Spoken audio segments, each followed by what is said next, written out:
And there we go. Now the live stream should set up properly. Sorry for the extra notification. I've got to actually update information from H-Virus 2.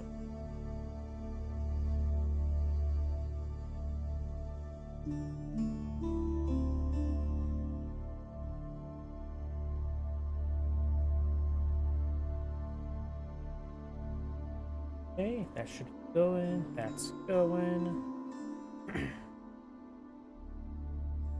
Going perfect. Everything's going. Let me check my other computer.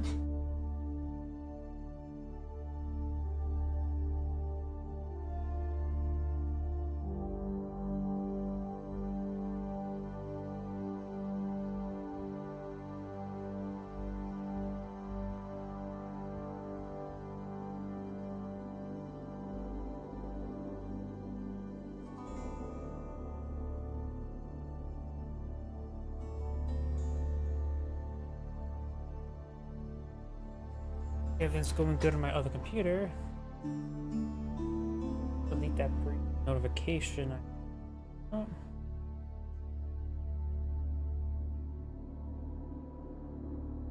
There we go. I think everything is good to go, so let's go to get started.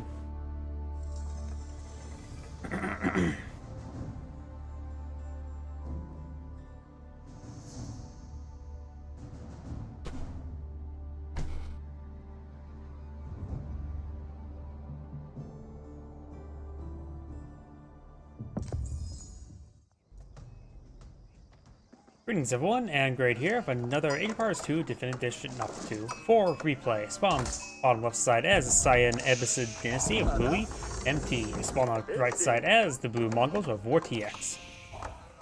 Got the career moving around. Let's see, it's not set up right next to the gold deposit, so we need to collect up some wood there. It does have the oval up and going.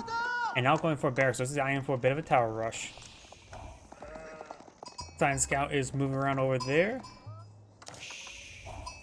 And the first set of pair of militia are coming, not militia, spearmen coming on out. We've got another spearman on the build queue, as well as a villager. He's eyeing to perhaps power rush this gold deposit. And if you take a look at the map, oh, wait, he deleted that? He deleted his own mine there? Interesting, he did that prematurely. He does grab a bit of gold there. He is currently aging up with the economic wing. He deleted that mine there just to get the deny the plus 25 resources, the food and gold. Maybe a little bit extreme there, but do now have the village eyeing for a tower here, which will provide covering fire around that gold deposit.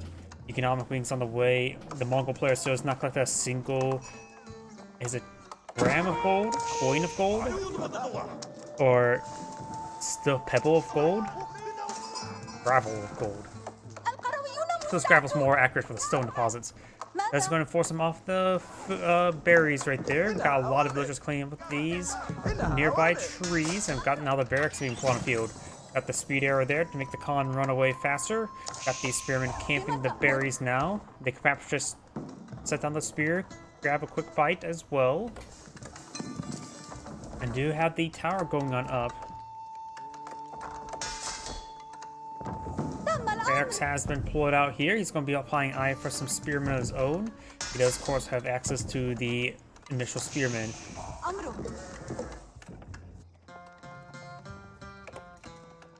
Got this up going. That's a good group of sheep he collected. That will, of course, get him enough food for quite some time. Each sheep provides 250 there, and there is 10 sheep. So that is a nice, easy mathematical 2,500 food right there. And now I do have the Silver Tree been put on field. Recently I've been playing a bit more and more of the Mongols, and I've been thinking that the Silver Tree is basically mandatory for the Mongols. The Deerstone does not provide enough value, and with more expensive town centers as Mongols, it makes it a bit difficult in order to... This will be an alternative to a second town center, basically. Though it is expensive, it takes a bit of time there, and very, very prone to harassment. He could not do a full distance one. In actuality, he can't do full distance. But also going half distance or a little bit more than half distance is quite usable. You can go over here. It's pretty protectable there, as well as still providing for a good amount of income. Remember, the Mongols do get more resources for the trade. Additional 10% gold F5. No, it's additional 10% wood and food.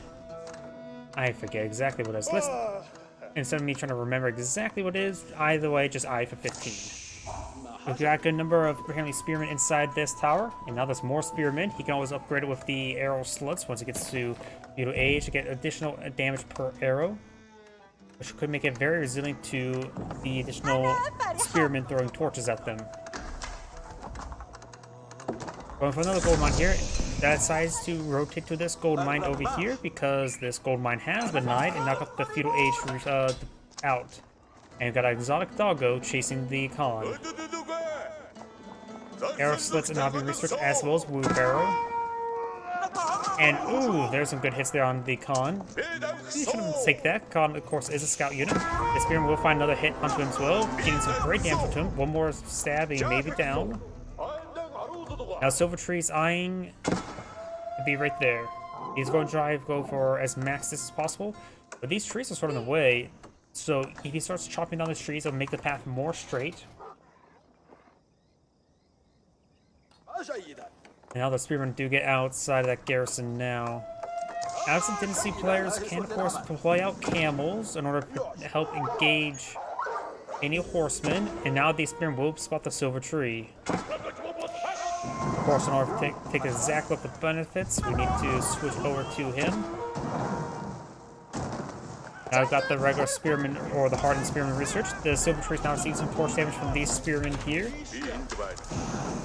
And he will potentially torch down this house that will, of course, give him a bit of raid. Now we do have these single archers being pushed on forward, getting overwhelmed by the spearmen. And now I've got some more caravans on field when the threat is still around. And I can't see the trade bonuses. Sometimes a bit iffy when I can see the actual effects. The other spearman does get overran as well. We do have a stable here.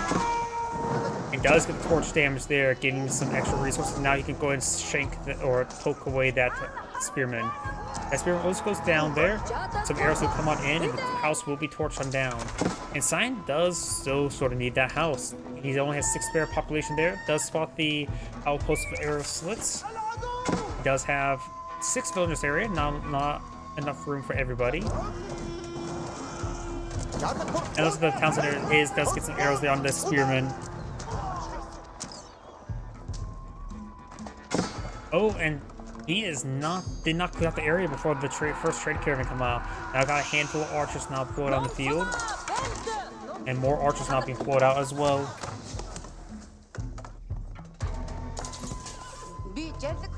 Single Kesha's on the field. He has sustained a little bit of damage. Maybe a bone spearman could have been this outpost here.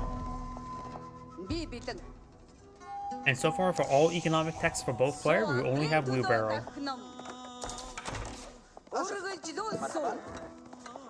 Now the barracks being pulled on the field, not big surprise, but just eyeing for more spearmen. You can always go for golems later on with them. However, golems are more of an anti-light specialist. They deal attacks in rapid succession, thus armor's more effective, and damage increases own damage output's more effective.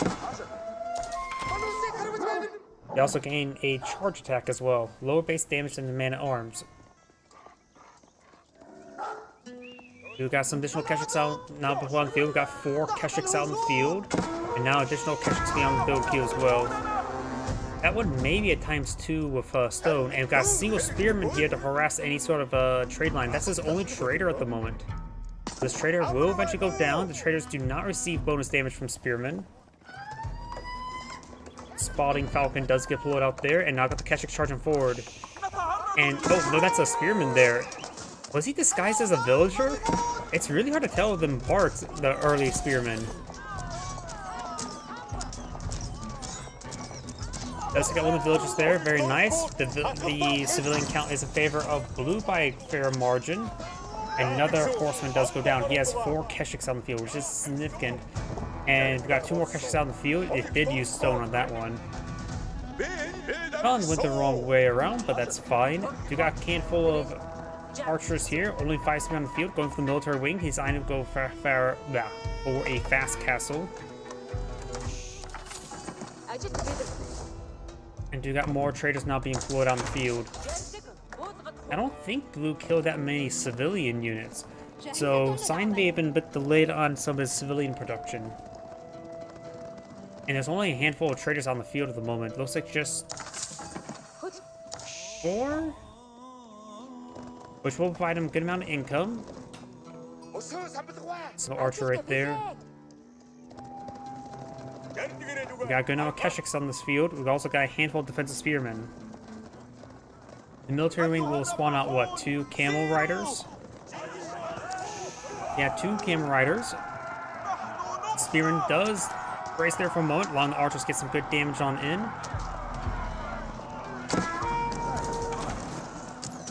And it looks like 1 Keshik will go down, only able to regenerate enough health by throwing torches. It looks like this tower is still garrisoned by something. It could be with a leftover spearman. Doing a good job of collecting up that gold. Blue's going to be advancing ahead of his economy at the current rate. You've got the Pierce armor now being researched for all the Mongol player that will stay in Towns of Fire. With that, the Keshiks will go up to 6 or to 4 Pierce armor, making so the town arrows damage output will be reduced by 33%. Go from 3 to 2 damage. You now have another tower outpost being put on field, and now you have Castle Age for the Abbasid Dynasty player. Camel Riders will definitely be the best option at the moment. Kurultai steppered out now. He swapped over steppered out. It's going a bit heavy in gold. And now you have these villagers. 1 villager does go on down. Very nice. If Blue's able to maintain that pressure on killing up villagers, that'd be great. Does use a speed arrow there to catch up with these guys. We may see spear berries. Note he does pull out the sabers there. Does get spear berries on 1 of those spearmen. And do have some man-at-arms now pull on the field, or golems, I should say. And the Khan does go down there. More of the archers are spearmen going down. More Keshiks will be great against the man-at-arms, but they will not be good versus the camel riders. Against Abbasid Dynasty player, once he starts to transition to camel riders, you generally have to go for man-at-arms, in my opinion. Camel riders do bonus damage versus other cavalry. They do still have a decent sword, but they cost as much as a knight, if I remember correctly. He doesn't have a stable at the moment. Oh, we can just look up here. Yeah, that's almost as much as a knight. A knight is 140, 100. This is 160. Okay, they're a little bit cheaper, 20 less in total resources, but still a good counter to Keshiks. I remember the last time I fought against them this morning, I was mashing Keshiks, he was mashing Camel Riders, and he was fighting against my Kurultai, which made it so the debuff and the Kurultai buff cancel each other out, though he still had bonus damage, but I just had a large number of Keshiks. Camel Riders have also 270 HP. Veteran Keshiks only have 175. They have 95 less health.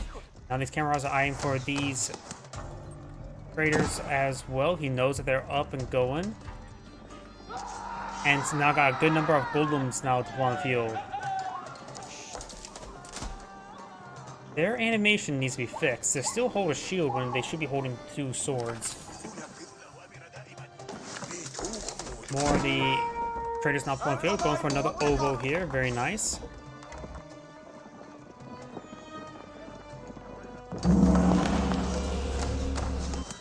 And that villager will go on down. Quick finish torch down that archer range there. He has not deployed any research over there. Keshiks do find an opportunity on these villagers, getting some good hits there. So both sides will start losing some civilians. One of these camel riders going down, but I do got a large wave of crossbowmen, which are not counted as camel riders. They are light, not heavy. But the crossbowmen still have a good enough damage output. They could just pull back that wounded one. Keshiks have pulled out this region. It's still a Spearman and Golem in this region. And now do you have record? He does lose the column somewhere. Got Golems everywhere. If you're going to cause a bit of problem, he does have Crossbowmen as well as Keshiks, so they're both good items versus the Man-at-Arms. While the Keshiks don't do any bonus damage versus Golems, they still have good amount of damage and health to engage them. Golems right now do have more health, but they do have less damage. So, and additionally, the Keshiks do have health per swipe of their sword or lance, or their attacks in general, including the torches. And now these Golems will be overran. It's a good hit there. Let's take out that Keshik there. Good amount of crossbow now float on the field.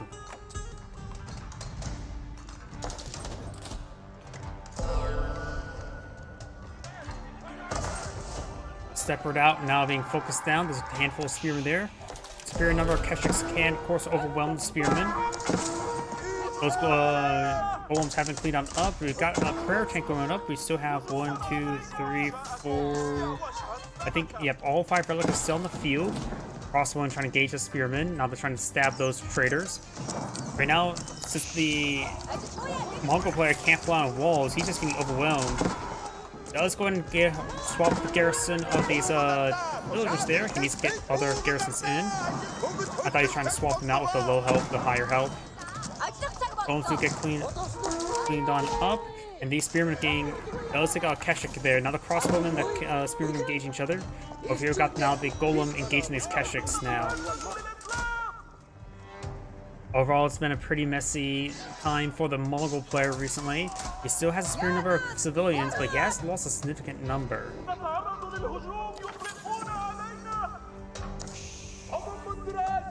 Sign has pulled out some walls here. He could potentially build a market there in order to get some of his own trade up and going.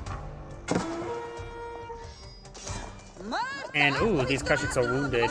He may find some of these villagers there. He does not get past the ghost there before he built it. He stopped for a moment, does get charged through the fence, and will get some more damage there. Good delete of the fence there, but he will save those villagers. More Keshiks and more men-at-arms now being pulled. You've got both sides now pulling out men-at-arms. Men-at-arms are overall probably a good item to play against his opponent's current composition. Since Spearman and Camaradas is still a possibility, the Camaradas will likely have gone down, but still, they still pose a looming threat.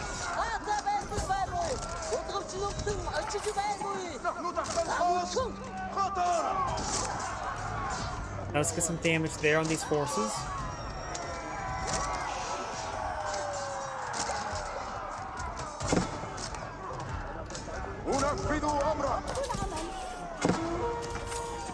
Over here, you got these forces once again hitting these trade caravans. You only need a couple of them just to really throw off your opponent's trade.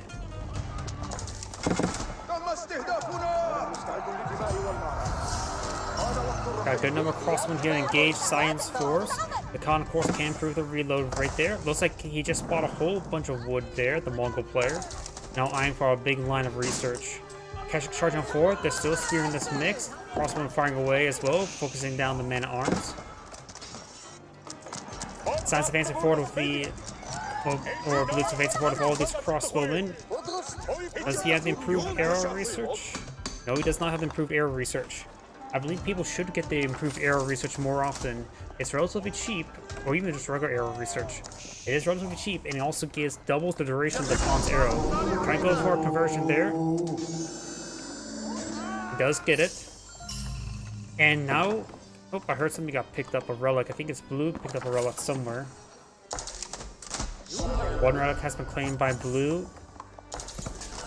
He does find a volley down those villagers. Another relic has been claimed by Cyan.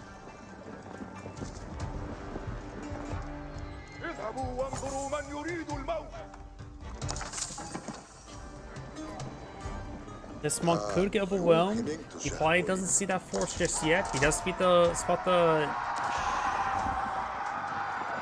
shaman now. We've got a line of palisade ashes going up, and he's putting in a giant box because he's eventually going to put a prayer tent there in order to get improved what's it called, sheep production. Got these forces now pushing forward. There's a solution of Cyan force there. Blue is trying to torch his way and make its way through that wood line. Single catch it here. Some of these villagers have to back off out of the region. Right now, Cyan's going large at force of golems and a handful of spearmen. Blue has a massive force of crossbowmen, handful of Keshiks, a couple crossbowmen on build queue. I think that maybe spending stone onto them. And trying to go for more of the outposts here, simply for more garrison space to keep these guys alive. Another villager does go down. Blue is eyeing for more relics. These forces still running around. More Cyan force here. There's another priest here, or shaman. Does create the outpost there. Needs an arrow slit as well as guys getting on the inside. Cyan's advancing forward. Got a good number of men arms engaging these crossbowmen. The Khan arrow has been utilized at one point in time. And now, so Cyan's force finally gets cleaned on up. Both sides have lost a large number of civilian units. But right now, Blue's still ahead. Has a good number of traders on the field. I don't know if he has his full 15 just yet.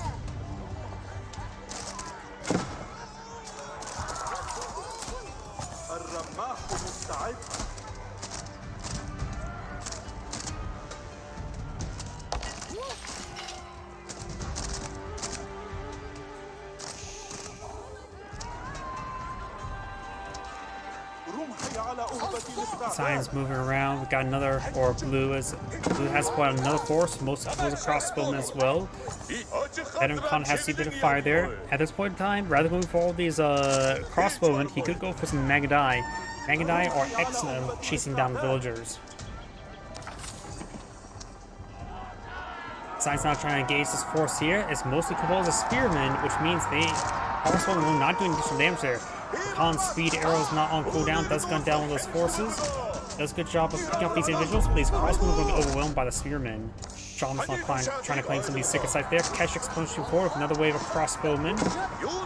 And he may go for the attack speed arrow with these nearby reinforcements. Keshik tried charging forward. Blue's crossbowmen still falling back. Got another wave of crossbowmen being put on the field. He's probably overdoing these crossbow. Needs regular archers, honestly.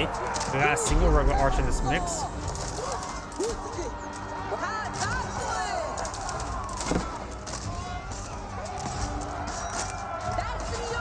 I suppose crossbow are not half bad in stutter step. Does get some spear braces there on the back line. Right now, for economic techs, Blue does have food and wood, and his opponent has food and wood with double food. Got the white stupa being put on the field. And trying to find the Khandic Palace tends to get more resources, but does gun down all these civilians. Very, very good. Blue's using these crossbowmen. They're not exactly great for all these spearmen, but they do have a very timely pattern for stutter step. They actually better the stutter step than probably regular archers because they have a longer reload time. There's a reload arrow. He'll be able to fire multiple times there. He's going to back himself into a corner. Oh, didn't fire an arrow there. And more of these spearmen trying to engage on in. Got these crossbowmen healing up the wood line there. Cyan literally has half the civilian population of his opponent, which is significant. And Cyan does back up the game now. This is Android saying, thanks for watching and on to the next replay.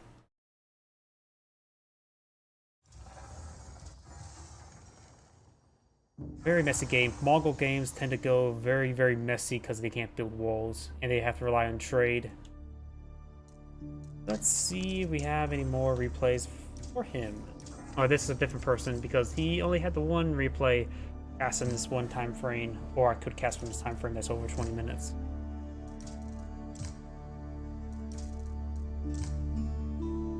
Could do this one. 20 minutes, 4 seconds.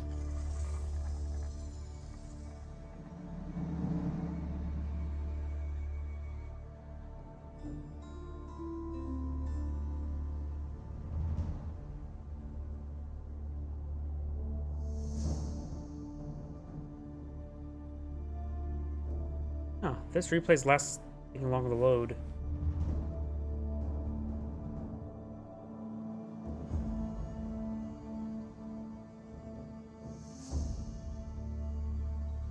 Did my game crash? No, I see the gameplay tip moving around. Check the RAM. Lately I've been having issues where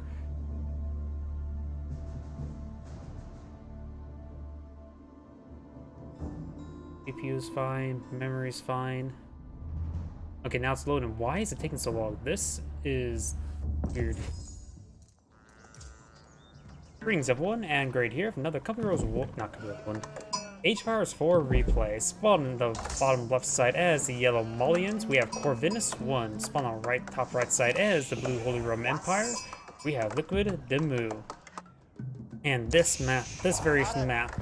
If you take a look at the mini map down here, you can see here that this is not a full circle. You only have limited locations of you can employ fish or docks. I've been messing around with what would be good options. I've been trying to understand shorefish and shorefish. Quick rundown. Every so often, shorefish does regenerate 50 food, and they don't technically fully expire. They will regenerate given enough time. If you want a good magic number of docks, especially in this map, number of fishing ships to docks, you want to get 2 fishing ships per deep water fish if you want an infinite source of food. Granted, if you want more food, you can pull out more fishing ships like this one. But if you want a steady stream of fish for the entire time, you want to go for 2 fishing ships. And going for, say, 2 docks wouldn't be half bad. This area, there's some water here, so there may be traversable areas for these fishing ships to move around. So it's sometimes hard to tell. And let's see, we got the Occam Chapel on the field, and we also got the, oh yeah, this map as well tends to spawn you 2 gold deposits right next to each other. And he didn't get this gold deposit next to each other. Usually I won't get this map, I can place my town center between these 2 and get the rest of gold for the rest of the game as I get bring up traders. But in this case, this is 2 mining picks close enough in which, and it's just some of these are out of range of each other are there. These are not double stacking. Looks like they can't double stack. That looks like... Nope, they should be able to double stack. See here, but they're just simply just far enough away they don't get double stacked. But you can get these 2 gold mines nice and close to each other, keep them very safe. You also got the Mensa Core here, and right now the amount of gold produced from these 2 mining pits is actually quite absurd. Along with the Mensa Quarry, that's 75. This is 113, and this is another 96. He's right now getting 300. You get easily 300 gold per minute just from the passive income, which is actually quite absurd. One reason why Mullions are incredibly powerful. So are the Occam Chapel, providing plus 40% gathering collection rate, which is good for your gold, your wood, and later on your food for your farms. We do got a good number of fishing ships supply in the field. It looks like he did traverse some of these around, probably over here. As mentioned beforehand, you only need 2 fishing ships per 4 water fish in order to get basically an infinite source of fish without the economic taxes, without the fishing technologies. I recommend since you deploy a little number of ships here, don't go for the extended lines. You don't really need it. You're gonna run out that fish very quickly. It's like Gale's trying to prevent these walls from going up. Both players went for a fast castle to contest the relics, and now do got to come some blue spearmen advancing on forward. He's collecting up this gold as well. And the gold, you can select the gold here to see how much gold deposit, so after the finicky the click box. You also have the Frogbear Garrison, so you can pull out items in groups of 5 for only gold at a cheaper rate. So this is very powerful for this faction in order to get passive gold generation. They can take that passive gold generation and pull out some units with it. A very powerful combo.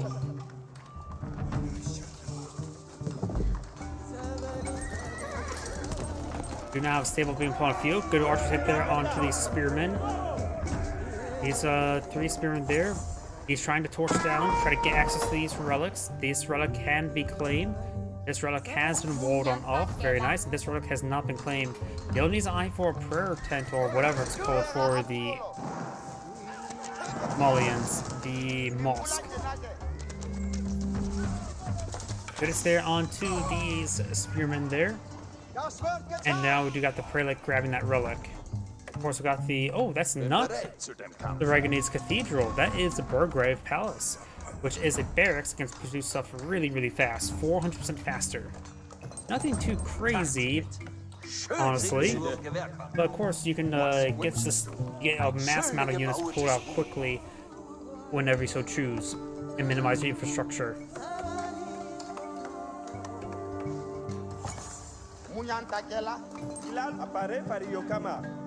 Let's see, we do got the poison arrow being researched. We also got the warrior scout research. You know, if you got this prelates grabbing these relics, this one could potentially be a walk around goal, but I think it is butt up against the sea. And now you've got some mana arms here. The poison damage does ignore armor, so the poison damage will be very effective, but the poison damage is not yet available. Marching drills will help them close distance on these archers. They do have 25.25 move speed. The combat charge has worn off, and these guys do have inherently faster, but it's doing some good stutter step there. Got a couple mana arms here, which have been upgraded to heavy mace. He probably should have gone for two-handed weapons, honestly, at this current rate. Because the Malians can't deploy out mana arms, can they? Yeah, most often warriors are light melee, not heavy melee. So he should have gone for two-handed weapons. He did not need the blunt weapons.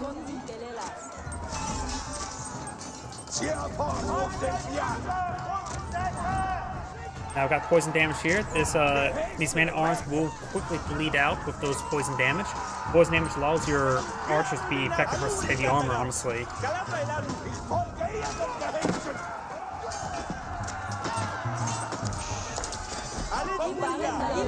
We do have some Mufasi warriors now being put on the field. I believe they do extra damage versus heavy.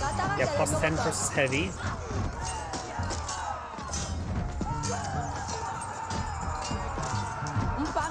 The mana arms is just simply a very large number of them. He overran these Mufasi warriors no problem. Let's see, Mufasi warriors. Heals and stealth. Got a lot of mana arms now put on the field. Trying to break his way through. He's going just for heavy armor. His opponent, let's see. Javanthos is an anti-range specialist, so he doesn't have anything to engage these mana arms properly other than Mufasi warriors. So he's going to need to pull out more of them. Does get a good number of them out of the field now. 9 and actually in total versus 14 the mana arms.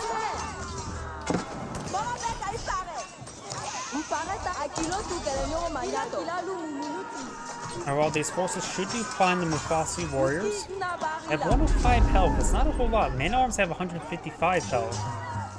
The Mufasi warriors at times group 3 is 360. The base one are 50-30. That's actually really cheap compared to mana arms. They're meant to be a counter unit, that's for sure. Looks like these mana arms will be cleaned on up. And that mana arms will be cleaned up as well.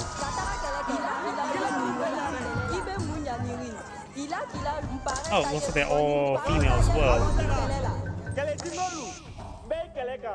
Second site has been captured on up. There is 2 second sites on this map. And do have the textiles being researched now to give villagers increased health. More than Mufasi warriors being put on field, Dragon Spearmen should be reasonably well against them. Or Landsknecks. Landsknecks do sweep damage. So more Landsknecks are being put on the field. Very nice. We got some archers here. Archers do bonus damage versus light melee, which means they will do bonus damage versus the Landsknecks. So Archer Mufasi warriors should be a reasonable enough counter against his opponent. Looks like the Mufasi warriors are actually pretty fast. They have the same movement speed as the opponent's spearmen from marching drills. Aachen Chapel is providing some great collection right there. Blue has more villager production at the moment, or civilian production. Yellow has not deployed out any sort of fishing ship. So Blue has a solid grasp of food income, assuming he didn't overfish.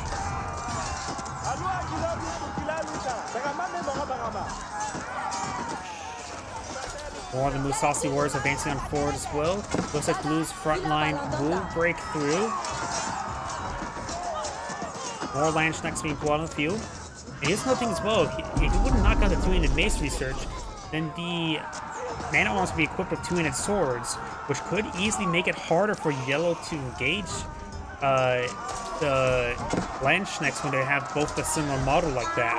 So I think going two-handed mace was actually very detrimental. He should have not gone for not two-handed mace, two-handed for blood. He should not have gone for blood weapons.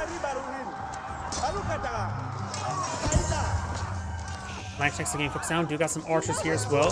The archers do bonus here for some light and melee infantry, so that's actually a good counter to the veteran Mozafati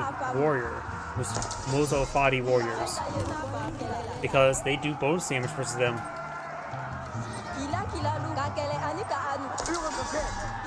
He also got a hand crossbow in the field. He does not need crossbow. He's not. The only heavy that I have to fight against are the Sofa warriors. The Sofa cavalry, in which you could just mix in spearmen for that.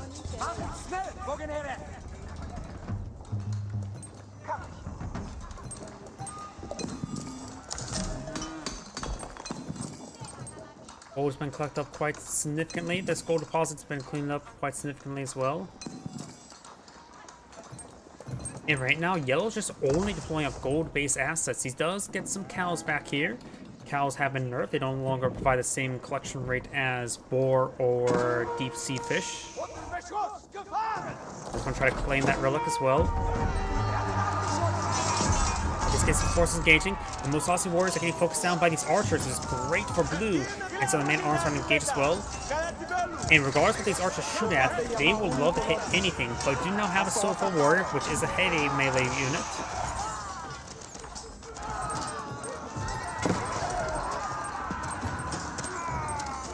And there we go, the Sofa does go down there.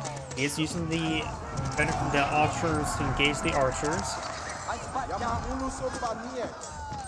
And now the heavy melees of the maces of the man-at-arms will be useful against the Sofas, as well as the spearmen.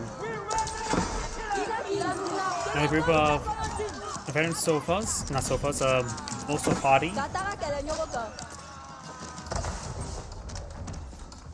You also get javelin throwers as well.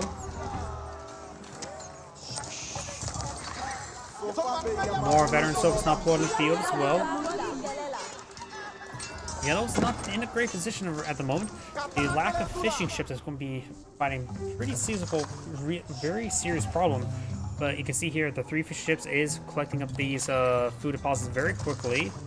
In fact, this one's almost expired, though there's still this fishing deposit over here, but he may not be able to reach that. And this is one reason why I say 2 and not 3 or 4. That will provide you an infinite source of food. And now the food capabilities of the Holy Roman Empire player will go down significantly. So he does have a significant infantry force out in the field.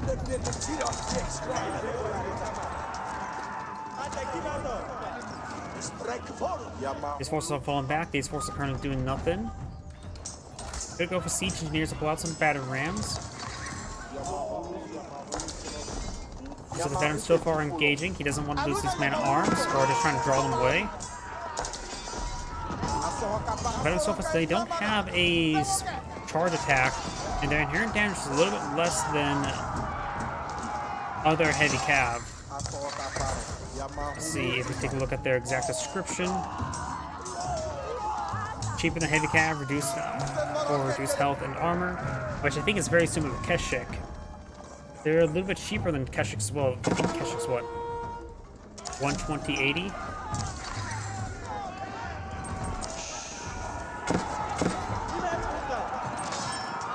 Blue has a significant number of archers on the field. We also got a good number of Landsknechts along with these man-at-arms. Archers are throwing arrows on the Sofa, so not exactly great. Yellow's archers in a good position.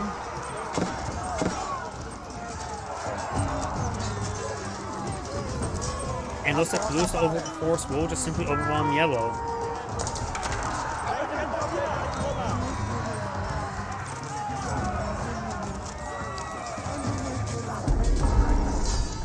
And Yellow goes back to the game now. There's Anagrade saying, "Thank you for watching and on to next replay."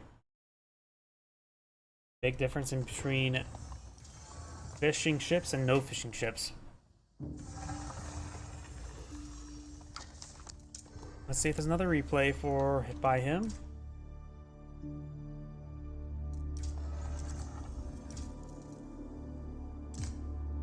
Okay, that was this one. Oh, 28-minute one. Let's do this one.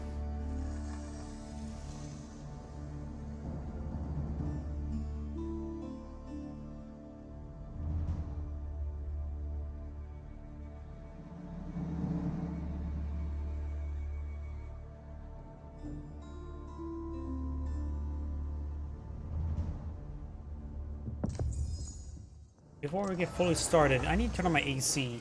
I have to keep my... Right now I'm getting a little bit warm, and if my apartment gets too warm, I think my computer doesn't like it. Please give me one moment.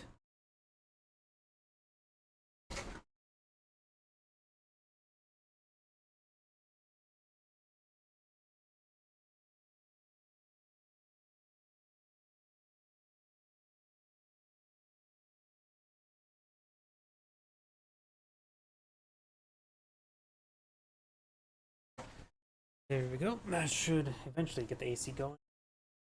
So, let's go get started. Greetings everyone, and Grade here for another HBAR 4 replay. Spawn on our right side as the red Mongols, we have Liquid Demu. On the left side as the magenta Roost, we have N Ampersand M. Let's go and switch out of caster mode here, and let's take a look at the Roost player's bounty. Currently we have 0. Of course, it's probably a good idea to go for extra fishing ships first, rather than trying to go for the additional scouts in order to claim some bounty. As a fishing ship will provide a significant amount of the food income, which will reduce the need for the extra tiers. The food income will be decent. As I mentioned in a previous cast, it is probably a good idea to only go for 2 fishing ships per deep shore fish. That will provide an infinite amount of, not necessarily infinite, but a very, very slow trickle down of the maximum supply, but it will give you a constant fish supply for basically the entire game. Just don't go for an economic tax. We do not have the Kremlin being pulled on the field. Let's find some exotic doggos there. We've got the Khan here, trying to disrupt these villagers. Villagers are currently glowing. This boom. Why are they glowing?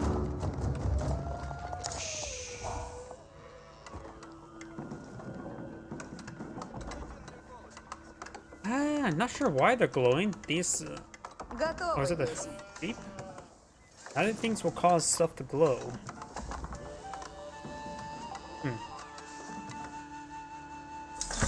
So by the way, looks like I got 2 fish ships on this one over here, while just 1 fish ship over here. Good longboats. They do cost twice the amount and have 2 population. Do not require a dock to drop off to gather food, and gathers faster than regular fishing boats, so probably a good idea to just go for 1 loiter each then. Let's try to interrupt the deer collection. We've got only a handful of deer remaining. Deer over here has been claimed, and so is over here. Right now, the Roost player's only on 1 level tier. Does kill off another tier there. He'll likely have to go to the high trade house in order to get out a max out trade. Or even just get the tier 2. There's more on the map, so killing them off, each of them off will apply 75. He just needs kills 1 to get to tier 2. To tier 3, he would definitely need the high trade house. We got 4 fishing boats here. We got access fishing boats here as well. In fact, it all reaches a single dock. Wow, he really pumped out the fishes, didn't he? He now has got his deer stones, which will provide him some decent collection rate.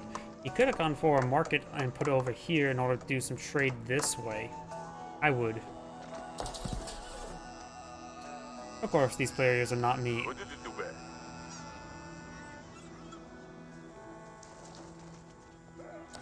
He does find a exotic doggo right there. And we'll get some damage onto it. 10 health. 6 health, and looks like the Roost player will claim it. The Khan, of course, just fire arrows everywhere. There's actually still good number of wolves on the field. Magenta has not really been hitting those wolves, has he? And the Khan does automatically shoot at wolves as he starts riding by them once it gets to H2 with the auto attack.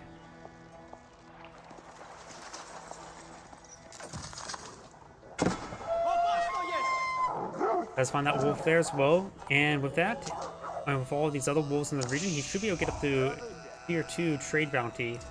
Both players, looks like we've got some forces on the field. Let's switch out of the back in the castle mode. We got 2 early knights deployed on the field, a 3rd early knight deployed on the field. Keshiks, I do have gotten reasonably good value from Keshiks versus knights. Just simply because you can produce them cheap enough and mass produce them, so you can be on somewhat equal ground versus the early knights. And generally, I just generally do a better job of mass production. Notice there is an outpost here, so there's more than 5 villagers. You will need to put another outpost there in order to keep a good safe spot there. And now we've got a fast castle for the Mongol player going for a stepward out.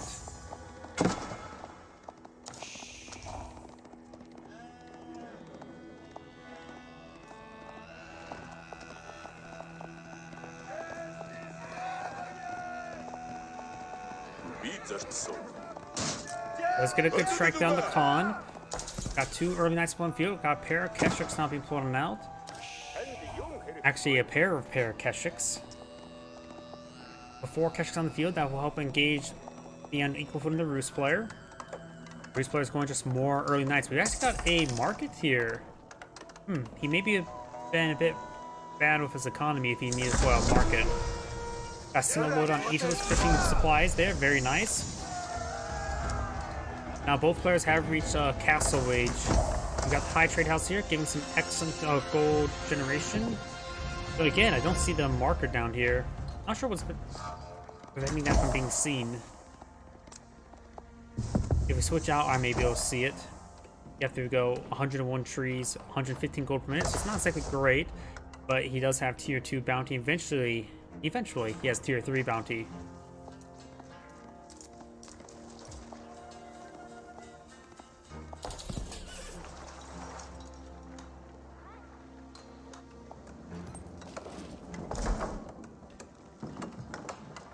Red, of course, has a slight civilian advantage, but I think it's probably because of ships. We do not have veteran Keshiks and regular knights, and this knight will be picked off as well. It's great for red. Picking off knights like that is very important. We got 3 Keshiks here and a scout. We do also now have Pierce armor being researched as well as Boyar's Fortitude. Monster being employed on out.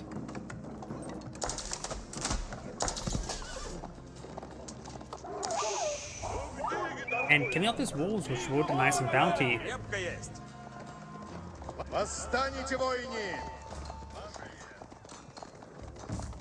We've got a significant number of Keshiks here, and these villagers no longer have a deer, or maybe the deer is too close. A wolf seems shots there, does take out one of the civilians. Keshiks doing stuff this force here, and he does evacuate the region. There is now a stepward out there, giving some extra gold generation, and a massive wave of militia not one field. He just may want to back off out of there just to let them expire. This is a relatively small gold deposit. I remember the one game I had recently on this map. All the gold deposits, all except for one gold deposit spot on one side of the map. Of course, I heavily focus on that side. Even though I tend to go for trade caravans, even in maps like this, I still want to make sure to deny that gold income to my opponent. And it was successful, to say the least.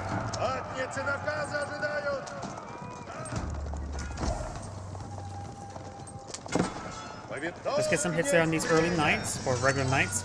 Now he's going to engage the militia. Militia still have 20 seconds remaining. Got a good number of Keshiks engaging those forces, or chasing down those forces there. Those lose some of these Keshiks. And yeah, I think he's trying to A-move into this force here, but he's getting caught up in the other A-move. Does pick up, nope, does not pick up the knight there. The militia are about to go down. When the militia goes down, he needs to turn around and start engaging. A couple crossbowmen here can get overwhelmed. And there goes those militia. He needs to turn around. He's not paying attention enough to turn around and realize he had the upper advantage when the militia expired.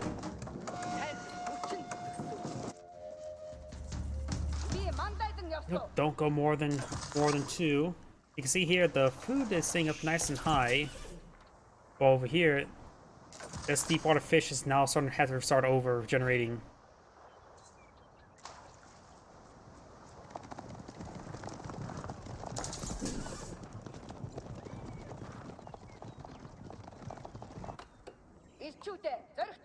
We got fortified palisade walls going on up. Well, we got 21 Keshiks, and now we do have a handful of archers along with the early knights or regular knights. I think the going mass Keshik is generally a pretty good idea, even if there's some crossbowmen on the field. Not like you can really stop the crossbowmen. You just have to hit your opponents, break through your opponent's knights to get to them. You could deploy some regular horsemen to go on the mix there, or try focusing down a little bit. But picking up these knights like that, knights are expensive. The knights have been overran. Got a wave of militia here trying to hold back his opponent. Militia have plus 40 health. We must get health over ages.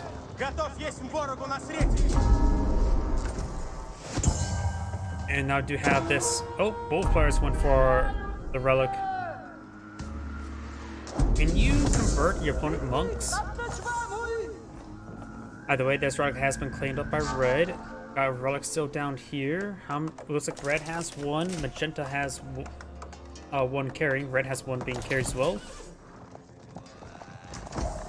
There's still a relic way up here, and that should be traversable land.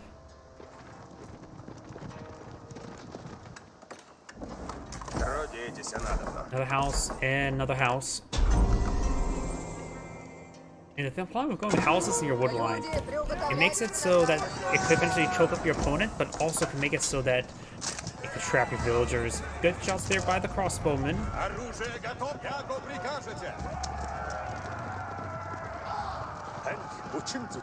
The militia have expired, and now got +1 pierce damage being reached by the Mongol player. He may be eyeing for some Magnet Eye or maybe some crossbowmen of his own. You got a line of archer range being employed on the field. I'm not sure what he's exactly going for. Red has claimed this relic, but he will need somebody to open the door for him. Or there it is, transport ship. Hopefully that's maybe traversable there if he makes sure he rallies the proper location. And one of the few times I would say a transport ship will be useful on a non-naval map. Because going for a relic like that can be very useful. And Mongol players, like myself, should go for relics more often. I don't really do it. Because once you get to Imperial Age, you of course, get the Tithe Farm, which is one way to improve your stone income.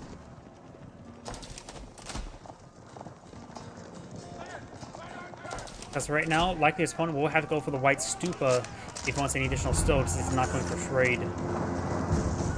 Ovo is now being set ablaze. It just got built as well. Right now, red has a small military. He is going for crossbow himself, so got similar composition for both sides. That's far from me, Lloyd does.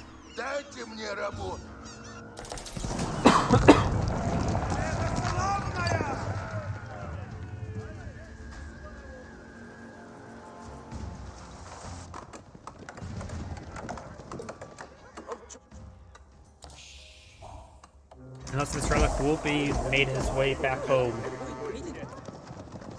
Military Academy being research. Let's take a look at each player's technologies. We got +1 pierce armor, +2 hack armor, no damage, wheelbarrow, wood, and gold.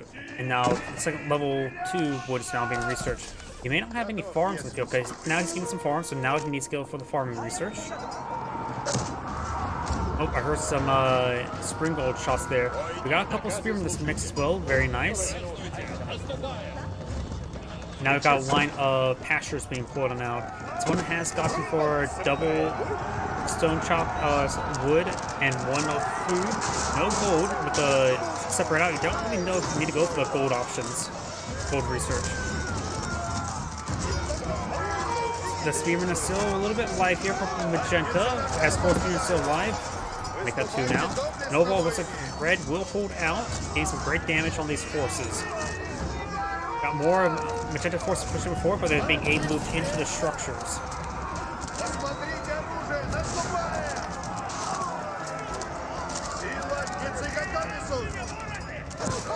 Good damage there. And now we got the torches on the stable. So a number of crossbowmen here. Here, yeah, these two have been upgraded with spring golds.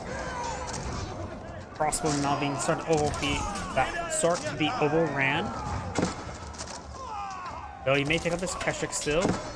Nope, he will not take up the Keshik. Magenta's pushing forward with a wave of militia as well, trying to torch down this stable. You look like they get the stable there. These two villagers were trying to repair it up. They failed. And now this Keshik will be overwhelmed by the militia.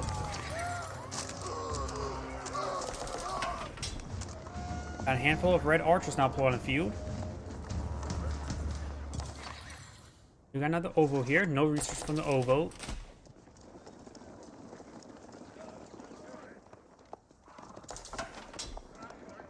We also now got some Magenta Horsemen. Which again, Nyland, he's probably one of those horsemen to overrun the crossbows and now the archers as well. And it looks like this warrior monk is trying to capture the sacred side. He will fail. Another line of pastures now being pulled on the field.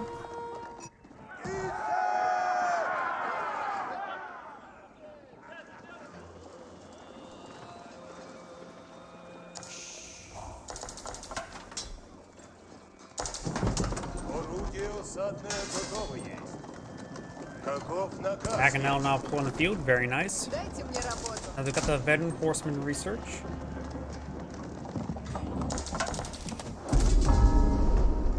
They transport a pretty sizable force of archers. He could go for the arrow research. Horseman now trying to charge on forward, trying to overwhelm that Maganel. He does go ahead and focus down those horsemen first. He does not get the horseman there. The Maganel does go down and does use a reload arrow there. However, without the improved arrow duration, it basically gets one additional volley off quickly. This is one reason why I'm a big advocate for the arrow upgrades, because if you get the stone-based one, that's 12 seconds of those powerful buffs, and which you may not like. I don't need the reload arrow, but it's still incredibly helpful with the armor, because the armor arrow, the defense arrow, includes +2/+2 armor. It does both hack and pierce armor. You got some spring being floating field and better choppers.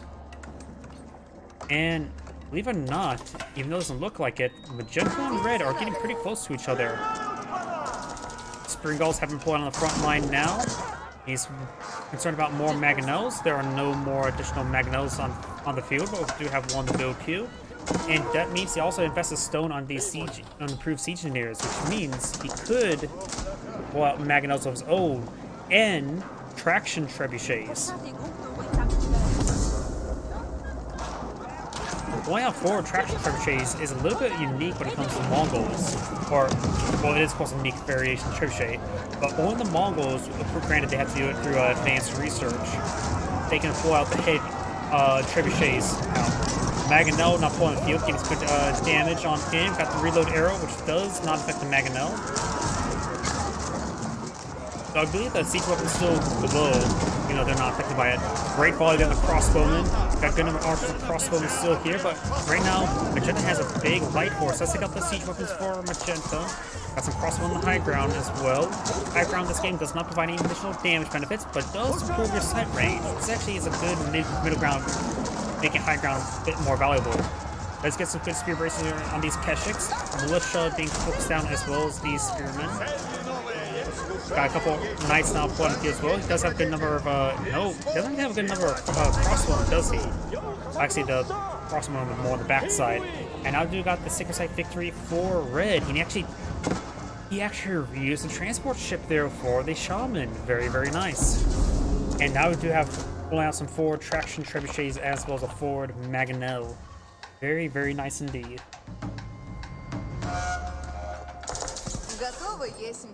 I've been getting more and more appreciation of siege engineers and really trying to go for that rather than trying to pull out some additional siege workshops. But siege workshops are very nice. And if we do see a siege workshop on the field, no, we do not. Recently as well, in a recent replay, I realized how powerful is improved faster construction time on transport such as the battering ram is when it comes to the battering ram research on the siege workshop. In actuality, in one game I had 2 man-at-arms. Skirk somehow was left alone, got stuck behind the opponent's base, and I had the improved research for reduced building time, and 2 man-at-arms were able to build battery rounds incredibly quickly, so I was able to, as the big engagement kept on going on in the center of the map, I was able to take those two guys and start building battery rounds and just shoving them to the back of my opponent's base. And it was incredibly effective. Oh, we got a line of villagers here, not collecting enough gold. Still sacred site victory for the Mongols, and it will take a bit of time there. And he's built a good number of traction trebuchets on the field, has one spring gold built. Actually, is that built? I can't tell if that's built or just really damaged. I think it is actually built. Spring golds are advancing forward. Of course, you need 2 spring golds to engage your opponent's spring golds. Horsemen, however, do have bonus for siege. And traction trebuchets can do some great damage there on this keep. It's being recruited by a handful of villagers. It does use the arrow over there. More of the traction trebuchets going down. Magnus pushing forward. Quite stupid not being plotted out.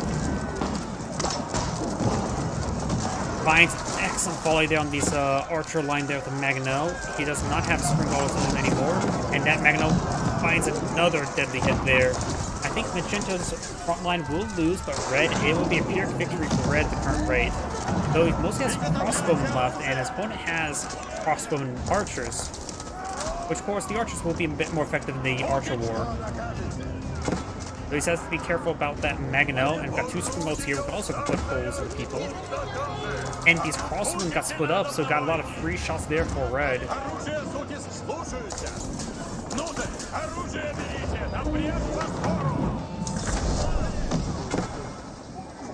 Nice splash chambers there, and now we've got pure age for the Mongol player.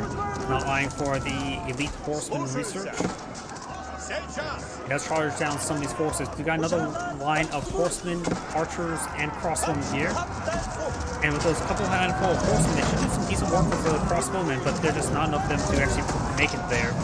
Magno finds another deadly hit there. Red needs more horsemen. Now it's going for the elite Keshik upgrade as well as the elite crossbowman research. But overall, it just needs more horsemen. Magno finds some shots there. They do reasonable versus infantry.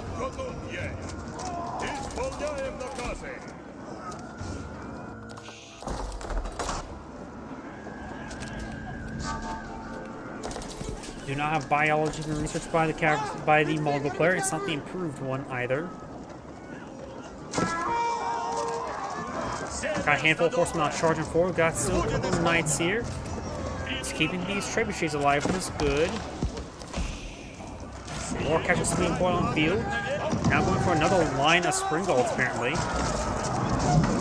Red's horseman does close this there, but does get intercepted by these knights. Keshik getting some slices down the crossbowmen. More crossbow or Keshik's being put on out. And overall, Red has mostly archers remaining, which should be decent versus the crossbowmen. Tempered out has been packed on up. More Magnos, spring golds charging forward. Red just needs more cavalry to put on field. Spend a lot on those upgrades. He should just wait on those upgrades until he actually stops this counterattack. Biology is a great upgrade, don't get me wrong, but right now is not the time for it. Collins now receiving quite a bit of damage there from the spring golds as well as the Magno. Hex starts going down, but the horsemen are closing up in on these crossbowmen. The horsemen are able to overrun the siege weapons as well. Right now, just more horsemen with a good counter for Red. Getting some Keshik's as well. They're much more durable, of course. And Trebuchets does, one last Trebuchet does get saved, and now we do have some hand cannoneers, which are always good. Assuming they're not dead. I do have now this gold vein being collected on up. We now got incendiary arrows being researched as well as level 3 food collection. Keshik's will overrun this Magno there. And we just still have shots there onto that gate there. Got a handful of spearmen here, as well as men at arms, as well as crossbowmen, as well as a knight. But overall, I don't think this horseman will do enough damage in order to overrun those spearmen. There's simply just not enough spearmen there, and Magenta's back on offing the big wave of cavalry. It's Anagrade saying, thank you for watching, and on to the next replay.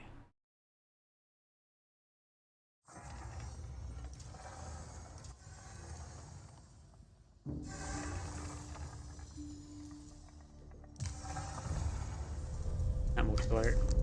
I'm pretty sure that maybe all the replays I could get from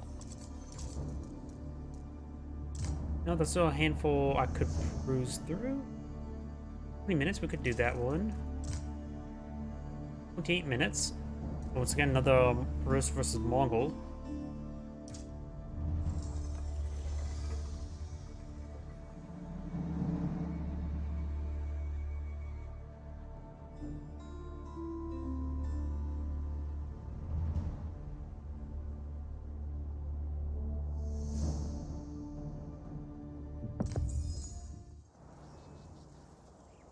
Greetings everyone, and Great here, another Age of Empires 2, Age of Empires 4 replay. Spawn on the bottom right side as the pink Mongols will kill majority. Spawn on top left side as the orange Rus. We have Liquid Demu. And since we do have a Rus player on the field, let's switch out of caster mode. And let's go ahead and see how many bounties. And all of these deer are close by in one little area there, so you can get one counts like that to collect up all of those deer in a nice safe location. Exotic Doggo does go down there. Khan moving around, does find some more of these wolves. Very, very nice. Now got the Kremlin being put out by Orange. So here, looks like I got potentially early horsemen here. I do have early horsemen in the field trying to overrun these, what's it called, scouts. We got these scouts now being forced back, and now we do have the Deerstone being deployed on the field.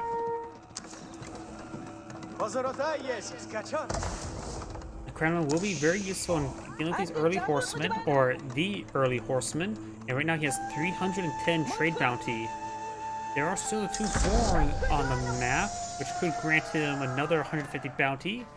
But we need to find a couple more wolves in order to get out his tier 3 bounty without the need to use of the trade house.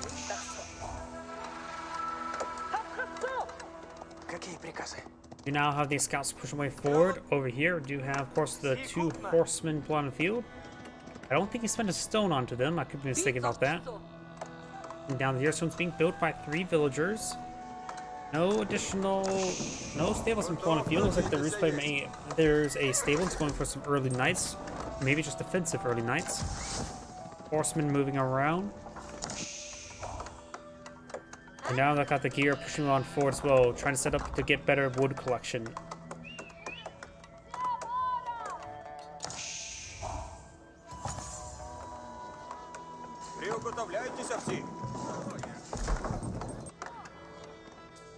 Over here, got the 3 scouts moving around. They're still generating some health. They could kind of overwhelm that Khan.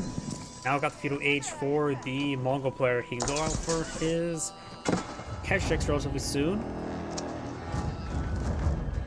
And now the Khan does have a sharp firing on the move capability. Got a single horseman here. The horseman's coming over to respond to these scouts. There's your speeder there, and now we've got the early knight deployed on the field. Right now, the Mongol player, he has no food, no gold. He's not even collecting up gold. He is not eyeing for Keshiks now, is he? Going straight for the wood collection upgrade. He's going straight for the town center, second town center. And with these early knights in the field, well, early knight on the field, he's going to be having a hard time to expand out. Or just going to expand right there. He needs to start collecting this gold. You have the Deerstone pushing forward, which does provide the Yalm network around it.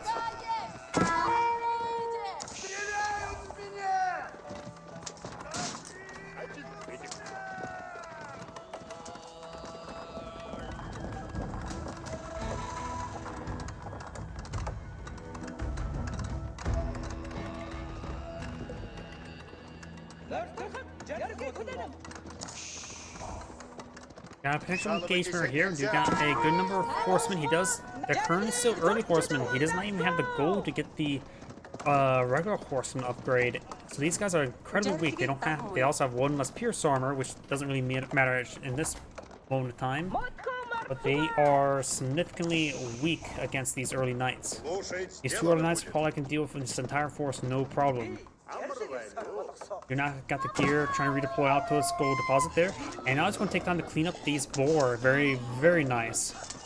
I wonder, let's switch back out of him as well.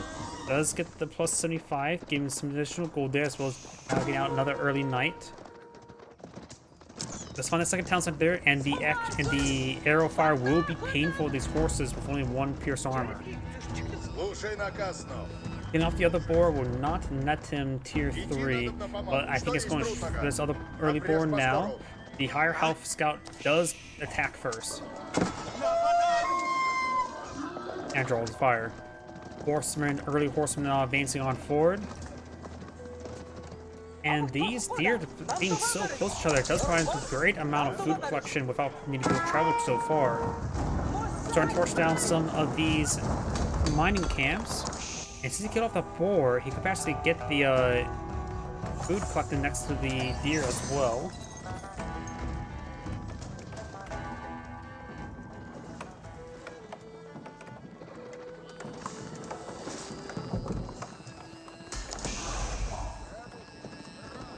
Do not have a blacksmith being employed on out.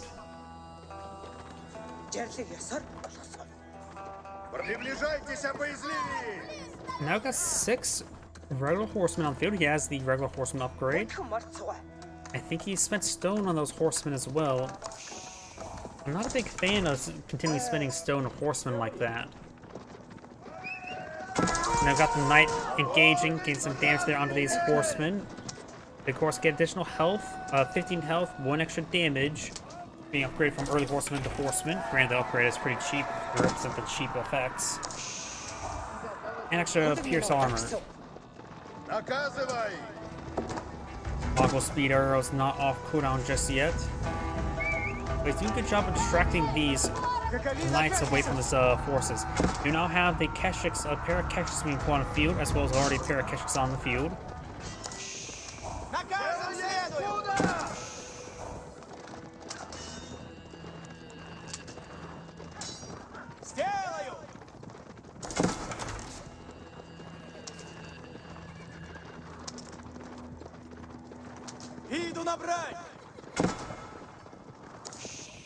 And now got these early Keshiks, or not early Keshiks, but Keshiks on the field.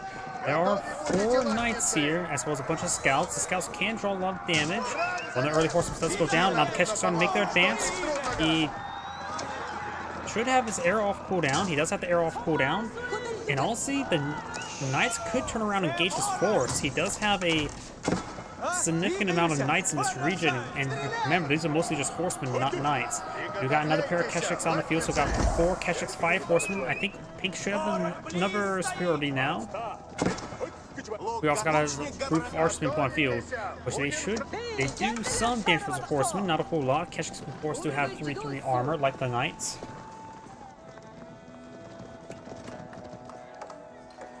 Airstone's providing some good benefits over here, and does provide a little bit extra income near that tower as well.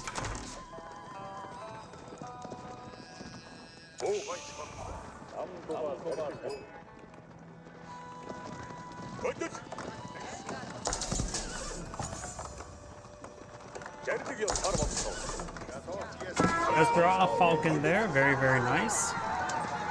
Now some of these villagers will get hit, none of them goes down. Some arrows do hit on the Keshik over here. And Orange has a significant force here. Does he have siege engineers? We do not see siege engineers. We got some Ashersmen on field. Looks like it's going to take time to try to torch down, or there's not. Oh, all these villagers could go down. But speaking of villagers going down, he does have a lot of space for these villagers, and does get some Keshiks here to defend. But Orange could lose a good number of villagers here.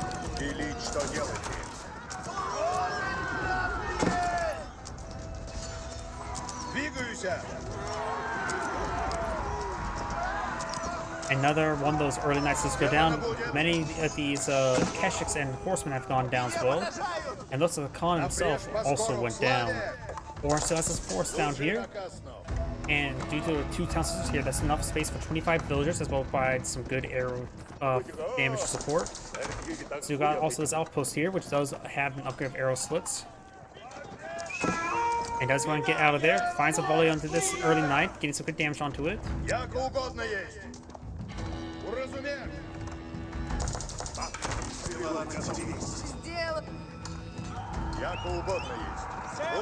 Early knights are advancing forward. They will not find any attacks there on those villagers.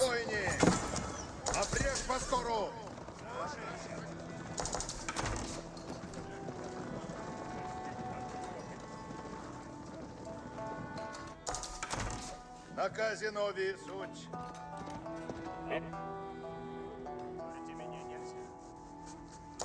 And the last of these, of this wildlife, oh, there's still some more deer over here. Nothing too significant. You can always put a hunting cabin over here, which also provides some gold income. Pink's now base of 4, Keshik's engaging. Got a line of towers being plotted there. He may be eyeing for some trade. Archers are going to get overwhelmed by these Keshiks. While Keshiks don't do bonus damage versus Archer, they just simply have good armor to engage them. Horsemen, however, do bonus damage versus Archers. Got some good charge attacks there by the Knights. But overall, Orange's army will entirely go down, barring that scout, and maybe this knight as well. Слушайся. Следуй наказам.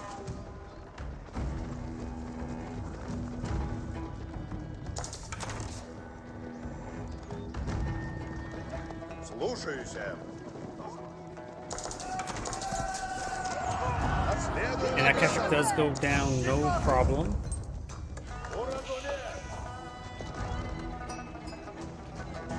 Stepward out now being played field. We've got Castle Wage for the Mongol player, and that will allow him to get some extra gold.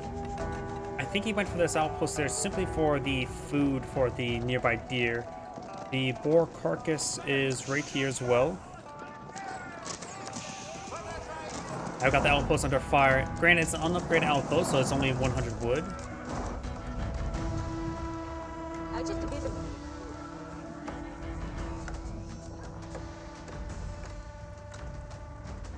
And now we do also have the spear packing up, trying to make sure he flex to this separate down. And now he's trying to charge him forward. He does have decent defense force here. He does get his castle switch going, immediately going for the veteran Keshik upgrade. Veteran Keshik upgrade is relatively cheap. It is 51.25. I wonder if the early night resources is that similarly cheap as well. Got militia charging forward. Villagers want to stand and fight against the militia there. The militia, of course, will be required by the towns to fire. The Khan here does receive some fire there. Does use a defense arrow before going. He actually stays alive. Does take out. Looks like a couple, maybe one or two of the villagers went down there, but mostly it looks like all the militia went down there. Now we do have this tower being cleaned up, cracked open. The villagers on the inside will be eaten. Only one villager escaped out from the tower, and now got the Keshiks engaging as well. They should easily overwhelm the early Knights as well. They right now veteran Keshiks has 175 health, 19 damage, 4 armor. And do we see any early Knights here to compare them to? They do. Early Knights do still have more damage. They have the same attack damage, of course, less armor, slower attack speed, and doesn't have the health per hit. Now got the high trade house being pulled on the field. How expensive is the... Okay, early Knight, the Knight upgrade is actually relatively cheap as well.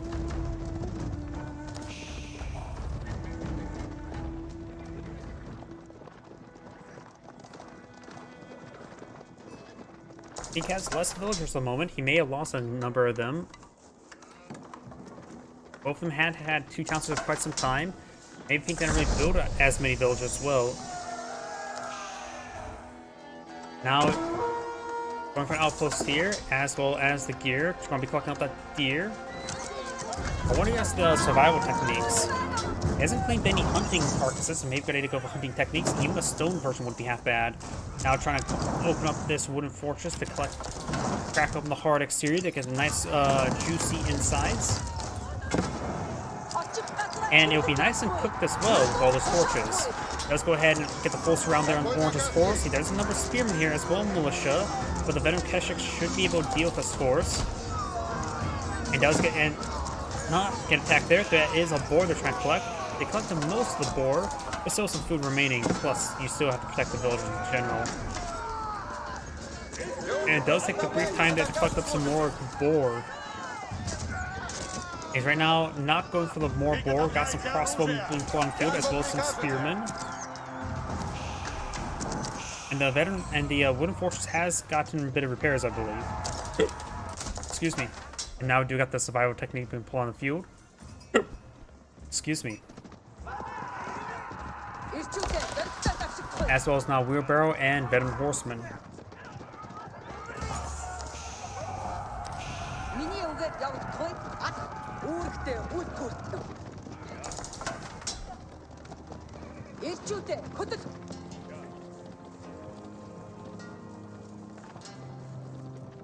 Like Orange is going from arrow slit research, including the wooden fortress there. The board is almost collected up. I probably would not have gone for the wooden, for the arrow slits on that one.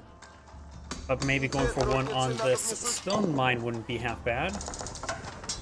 Now the Keshiks are moving over to that stone mine. He's trying to harass around this town center, thinking there's going to be wood there, but in actuality, there's going to be stone to deny. He's out of... doesn't move forward just yet. Yeah, he does not know about the stone being collected. And remember, Knights and Keshiks don't have great spotting range there. So he got a bit lucky there that he didn't get spotted.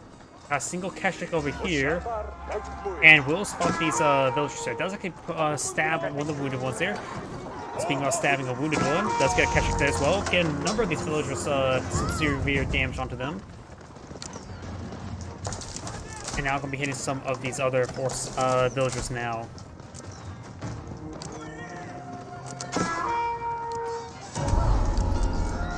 More of these villagers are being taken on out. Looks like Pink's going for more Pierce Armor research. Or a Pierce Armor research, so will reduce the damage output from these wooden fortresses from 6 to from 2 to 1. Though we do got arrow slits, so that does also increase the damage output by 1. Spearman trying to overrun this Keshik there, does take him out. He does find the Wolf of Stone there. He did spot it earlier, now he does take another swipe at it. Shaman to capture on some sectors. Do we see a monastery over here? There is a monastery. No relics inside. Looks like Orange has claimed the relic right there. And Pink has claimed 4 relics. Yep, 1, 2, 3, 4.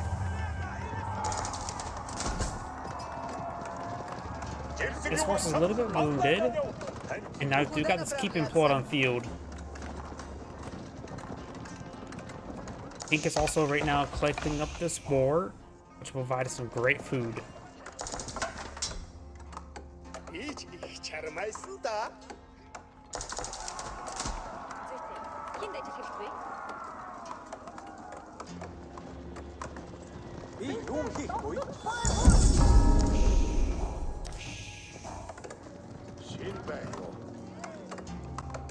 We got a pair of spring golden placements over here. A little bit interesting. Going for another gear. And it's generally easier to go for build another gear than trying to repack up one and move it around. Because trying to redeploy a gear, it is annoying. It's not forceful enough to push villagers away, so they tend to get canceled just simply trying to be redeployed.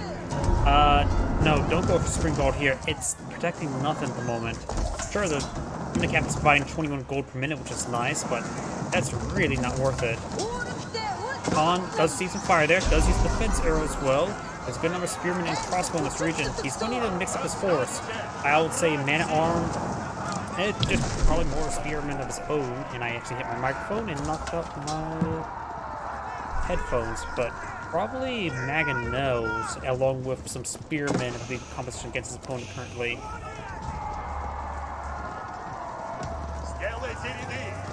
This force is not falling on back, but we got this force over here, and Mangonel's been plotted on the field through the improved siege engineers. I don't think this one's fully built. It could be fully built. Is it fully built? No, it can't be. He also is deploying some traction trebuchets. A powerful benefit of the Mongols is that you get the stone-based siege engineers. Other factions cannot deploy trebuchets out with their infantry units, while the Mongols can. And most factions can't deploy out Mangonels. Some can, but the Mongols can as well, along with traction trebuchets, along with spring golds as well. If I were to select one of these units, I'd say make the circle dance. There is, of course, a traction trebuchet, which I believe is it's similar to a regular trebuchet. I need to look at the difference between the two. I think it does like it has higher attack speed, but generally has less bonus damage.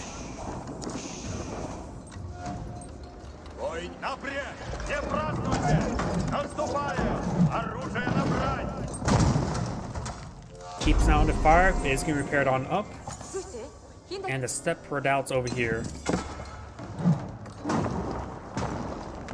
Do we see any improved... Yes, we do see an improved arrow. Perfect. I do like it when people go for improved arrows because it really does help out the benefits of the arrow. Increasing duration from 5 to 12 seconds. And when it comes to the armor arrow, that is a massive difference because most engagements only last about 10 to 12 seconds. And that will make it so you get basically a permanent buff through the entire engagement.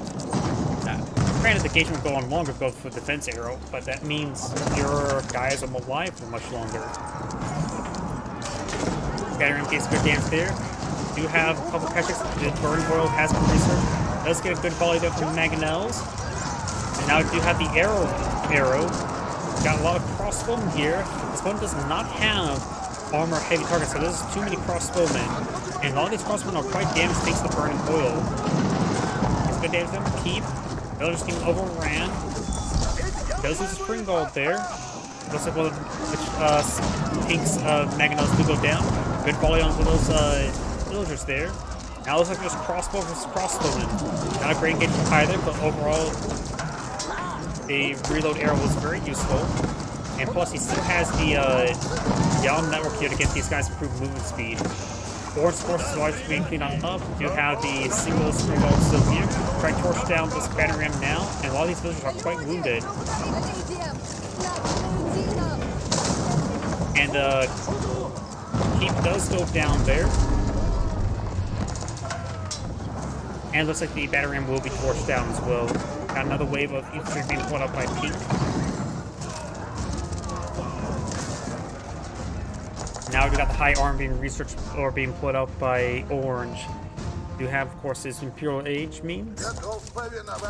And we do have... Oh, that's Pink actually capturing that sacred site, and Orange going for the sacred site, even though that's on each other's sides of the map in general. Got some Spring Galls being pulling on field as well. More Mangonels. It's very nice. It's going for a lot of... making a lot of use of the Siege Engineers.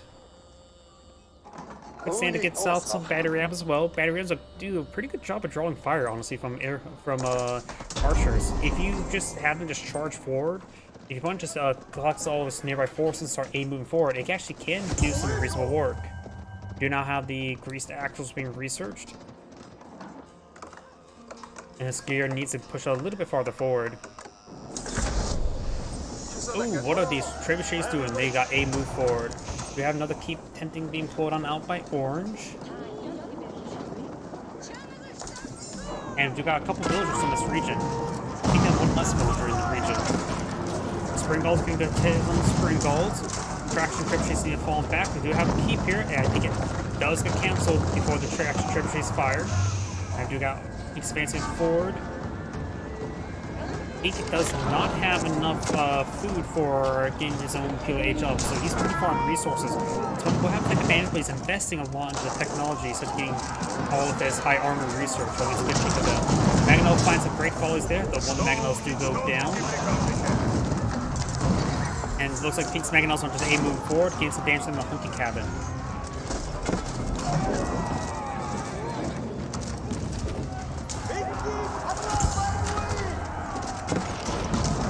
Wooden Fortress does go down there.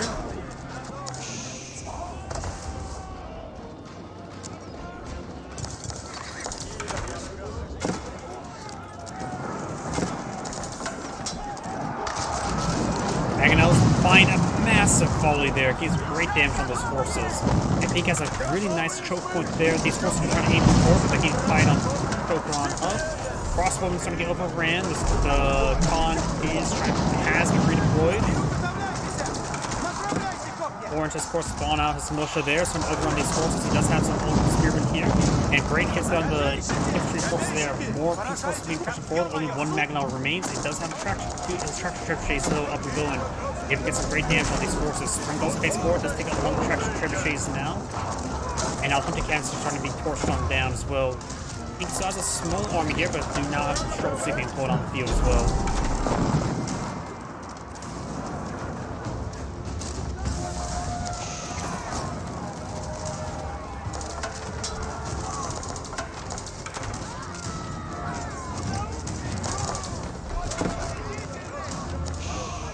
reinforcements now starting to retreat on back. The reinforcements there has gathered on up. He's starting to pull out some more reinforcements as well. And he still does not have an Imperial Age, nor does he have enough food for it. He does have less villagers, but only by 4.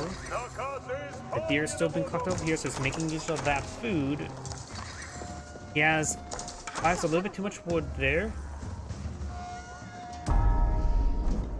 He has a good number of pastures at the moment. I still see some live sheep, so he may have enough. He may just need to get guys off of wood.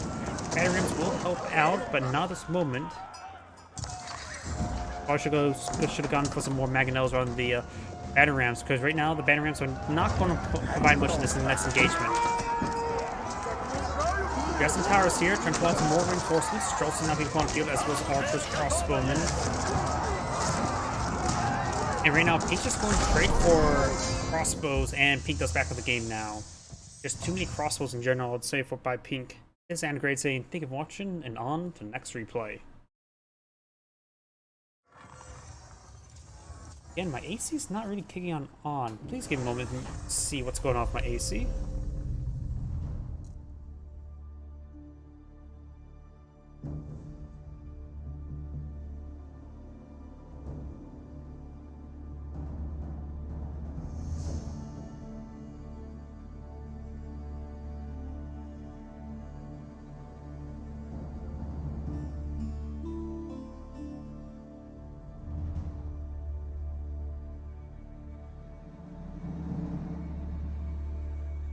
Sure what's going on with it. Oh well.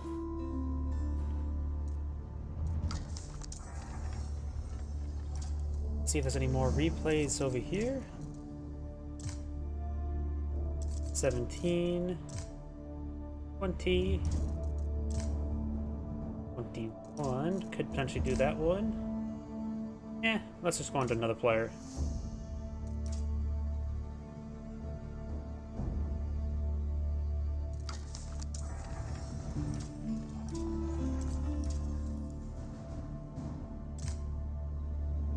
Uh, 54 seconds. Nope. 40 minutes. Yes. Ottomans, of course, have Janissaries, which should be very effective versus the Mongols' horse-based military.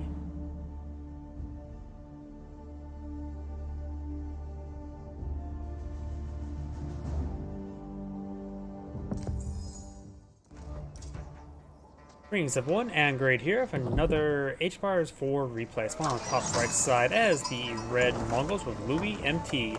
On the bottom left side as the Cyan Ottomans, we have Nahu Jik. Let's see now, what does each player has? Ketch is going to be very useful. Of course, got an early military school. Early military schools will provide some extra forces. Does get out some stone miners, or never mind. It's also something a little bit off. We now have some spearmen being pulled on the field. We got this horseman. Okay, it's trying to torch down this pasture. Red has gone for an early pasture. The military schools provide some constant reinforcement there. Now pulling out barracks. Since he sees this horseman torching down stuff, he knows that he's going to be fighting against aggressive spearmen early on. He's trying to go for the spearmen now so he can pull out pairs of spearmen. Going for early pasture like this, it can be hit or miss. Both these deer are right next to each other, so the Mongol player should eye to expand out to that. And this barracks, he has to sacrifice a villager there to get that barracks up. He, nope, does pull back now. Honestly, this individual spearman you get out for free provides a massive swing and momentum. It really does. Now this villager's trying to build up the rest of this. Does get the barracks built. He may lose his village in return. Now it's trying to get a pair of spearmen out. He's gonna have to spend his early stone on these spearmen.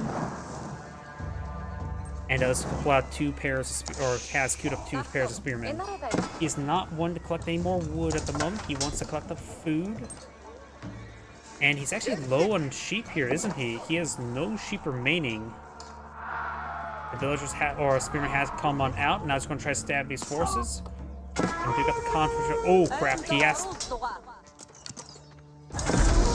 It's not going good for the Khan or for the Mongol player, is it? He lost all these sheep, and he critically needs that sheep. He does have a over-influenced pasture, but that will only support up to 4 villagers, not all of those villagers there. But the twin minaret being put on the field, which will provide the Ottoman players some good amount of food there. And now we've got the sheep advancing onto the opponent's town center. Why not? And does get those sheep claimed, and now his opponent is in a great position. And there's probably still a lot of sheep on the map as well, because his opponent's scout pushed directly into his opponent's base. Red Spearman now advancing forward. We've got the Silver Tree now being put on field. He's going to go for a trade. The counselor there has Red spotted just yet.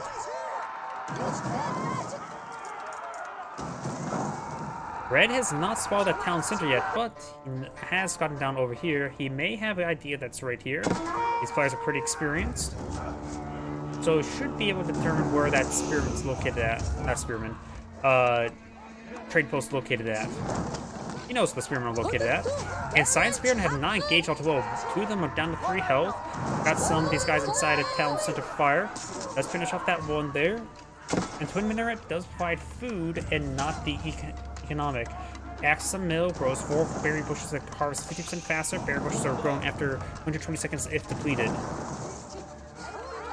Trying to go for that villager now. This gets good stabs down the villager. Finds good volley of stabs. Though he may lose one of these spearmen relatively soon. He's trying to stop this mill from being, or mining camp from being pillaged. You know what? If you decide to delete it early, you will not deny the resources. It will actually give the plus 25 gold and food to your opponent still.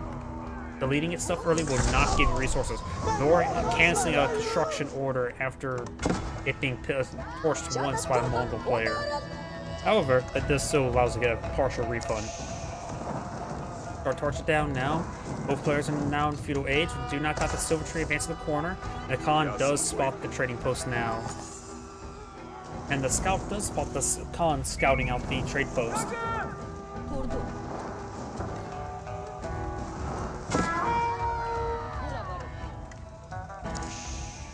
Duno got the Hardened Spearman research for Red. No Hardened Spearman for Cyan because he is not the Plano Barracks just yet. He only has 3 units at the moment. And the Khan is pursuing the Scout. Killing the Scout would be quite nice. Of course, he has to overcome the health regen. Health regen is not too high at this moment.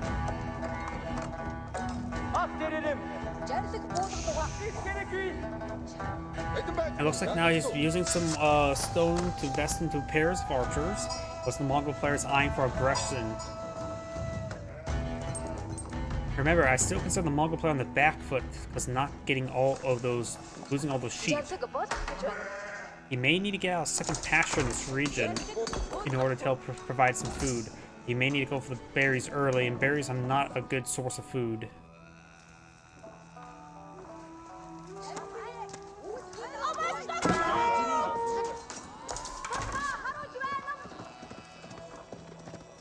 And to give a comparison about how poor berries are, these unique berry bushes that are harvested 50% faster, that they're in smaller increments, they're not 175 as opposed to standard 250. The base hard cat collection rate is 66. Farms and sheep are collected at 0.75. The boar is being collected at 0.9. So we're only talking about food that can't be collected faster than boar, but they will be collected very quickly. 4 villages may be the magic number in order for collection of those berry bushes, which is not that great.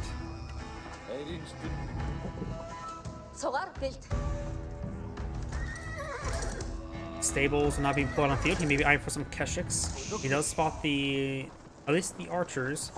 There's a mix of Sapaz, archers, and spearmen in this region, so mass Keshiks could be reasonably well. Of course, the opponent can always transition to more spearmen, but he's only getting... No, that's the rest of the spearmen. He is, of course, it's sort of hard to tell, but he has no bear support on the field. Going for another military school now, trying to get some more free units. And multiple military schools are being put on the field. He does have a Meter. The Meter provides constant buff for these forces. Now Silver Tree start pulling out these traders. The path is diagonal. There are some forests in the way. He does partially slice through his own base, but it's going to be hard to protect that trade line from Sapaz. Just realized something. Need to bring up Rumble over here so I can see any chats.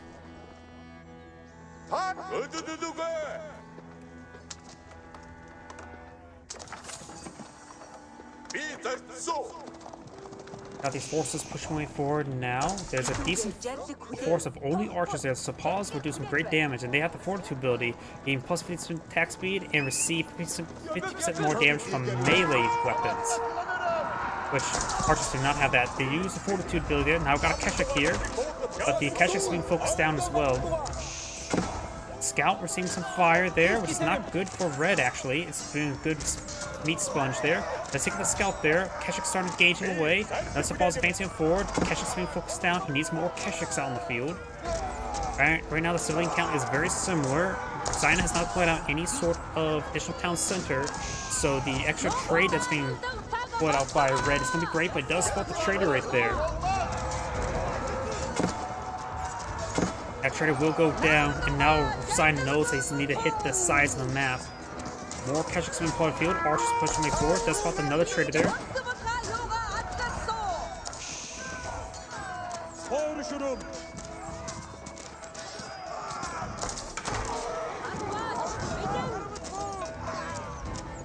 Red's going to have trouble holding there. These Keshiks are being focused down one at a time. Got more reinforcements being put on the field. He's also in the middle of the space there. Keshik's falling back over here.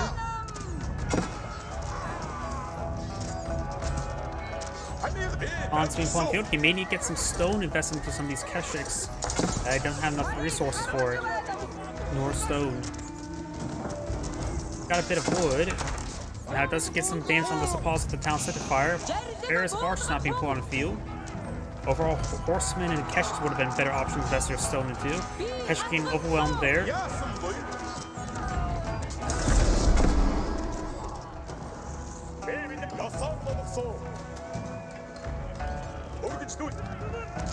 As right now, and now makes all these free units. The Zion Fire is going to maintain the pressure there with the free supplies. These villagers with the Tranquility Steer has been spotted and needs this food there as well. He's hitting this one's gold and hitting his food. The villager's not trying to run back home. He has packed up this infrastructure. He needs to get it redeployed, that's for sure. The villager's taking a long path around. Trying to immediately task on this sheep there. Keshik charging forward. Finds a good strike there, but this Keshik goes down, is already severely wounded. Does not have more Keshiks on the field being pulled on out. He has decent resource there, so he can pull out some pairs of Keshiks. Now got this force somewhat falling back.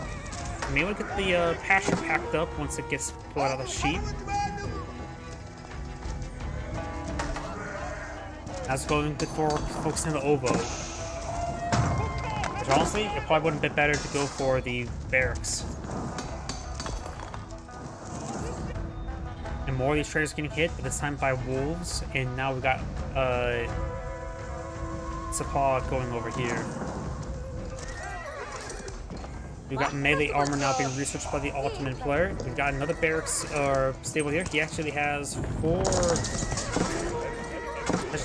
being queued on up, but only 3 stables at the moment.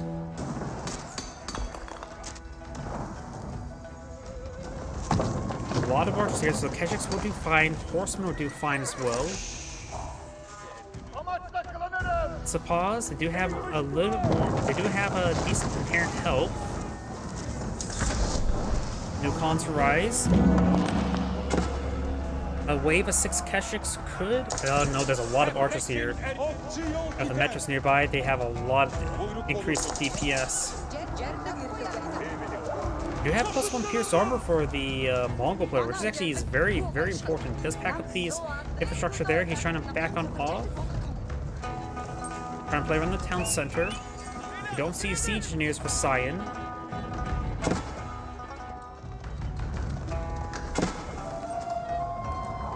Trying to pull out some more Keshiks now. And they've got these Keshiks engaging this force over here. There's just a wolf there. And now start torch down this outpost as well. Time for a bit of a counterattack. Khan does see some arrows there. Of course, he does have a bit of health regen.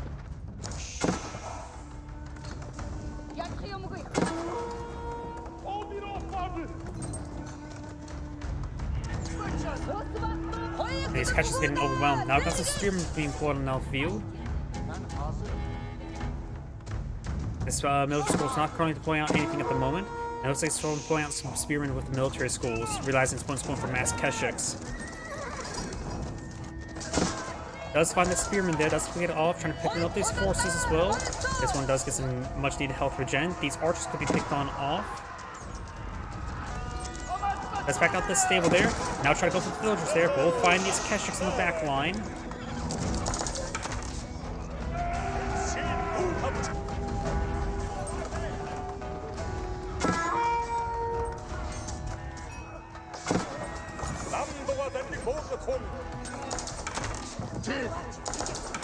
It looks like these Sepaws will be cleaned on up, which actually is very, very important for Red. He does still know about this single Sepaw there. A single Keshik clean that one up.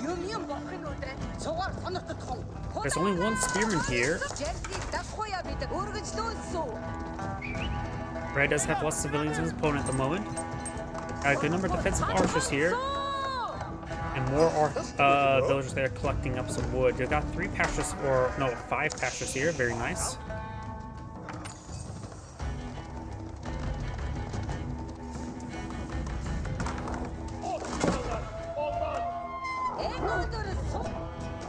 I'm trying to save the Silver Tree. Silver Tree does have a faster production rate, if I remember correctly, which will be very useful when I get this traders up and going once again. And now these Keshiks will be hit significantly. They're still, they have been upgraded hardened spearmen.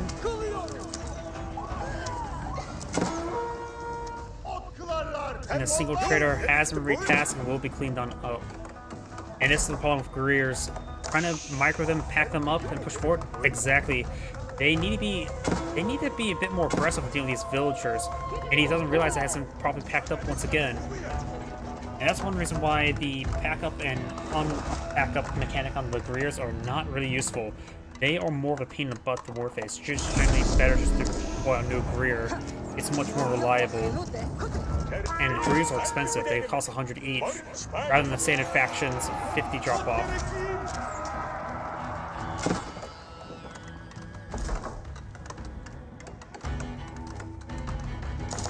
Right now, the Khan's still not in a great position. Ottoman's strength is powerful throughout the entire game, because they can focus on colony and still get a decent force deployed out.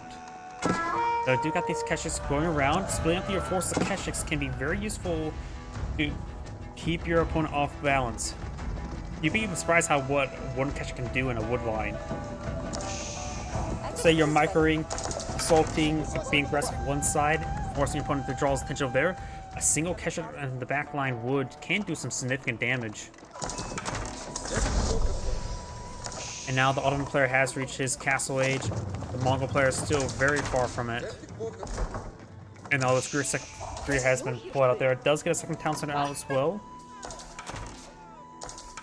And no more additional traders at the moment.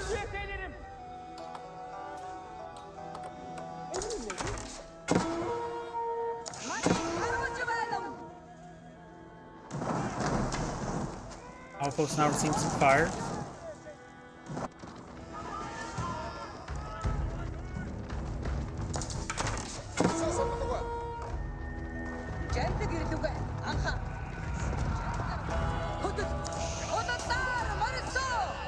Now the Keshiks starting to engage these Sepaws. A couple spearmen here. The spearmen do get some stabs there.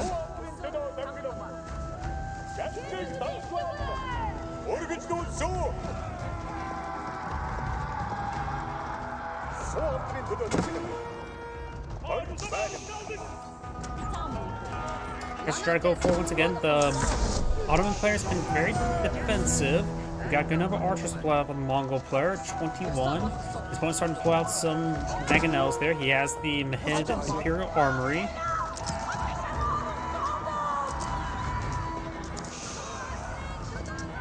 And these forces will be pushed on forward. The Keshiks do receive a bit of fire there. Now these Keshiks are moving around. Silver Tree now seems to fire from these spearmen. And these catches are just dancing around.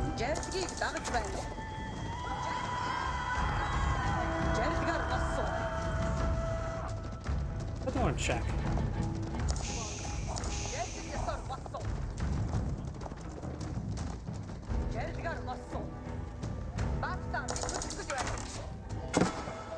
While moving over there, we got these torches still raining on him, getting some good damage on that silver tree.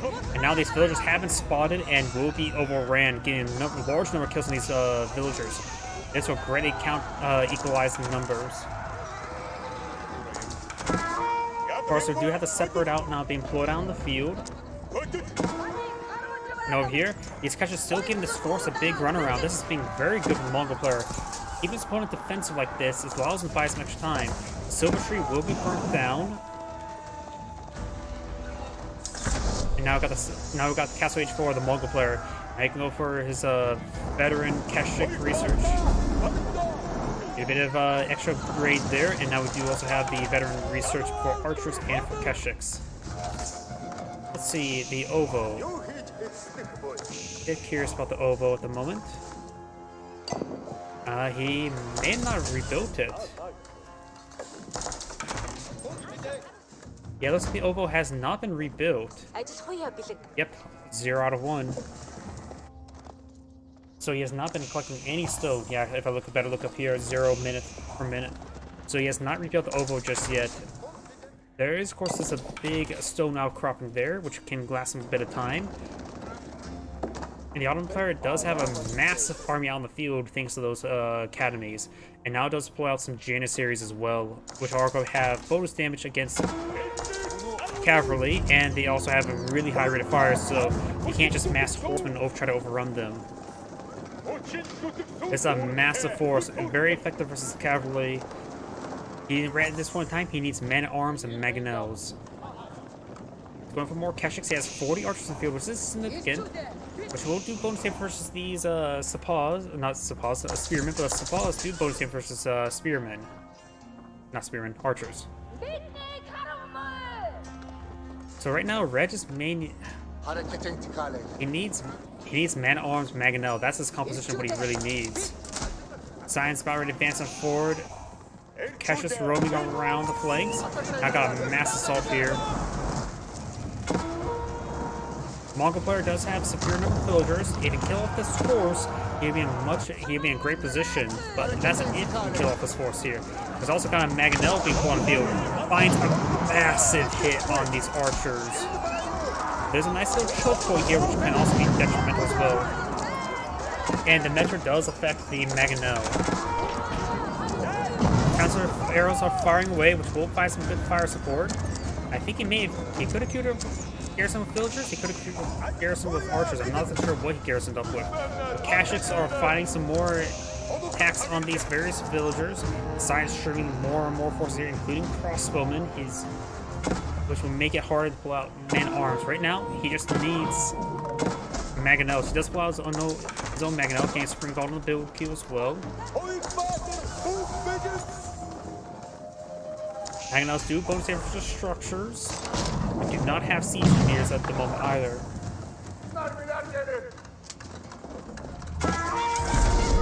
Just find a great engagement on these villagers. Sidon is actually really low on villagers.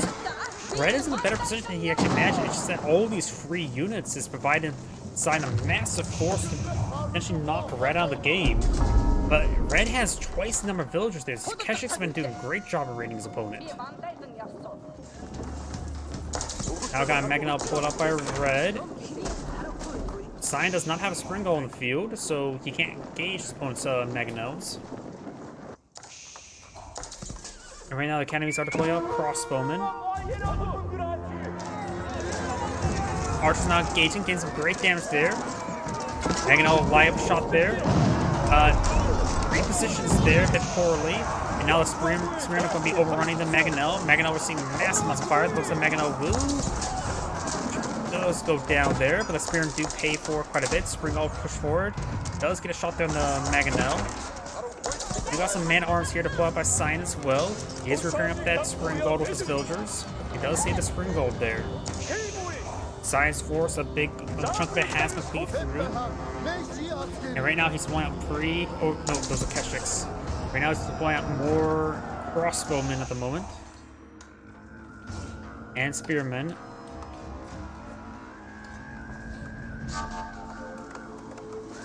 Of course, these Janissaries are still in the field.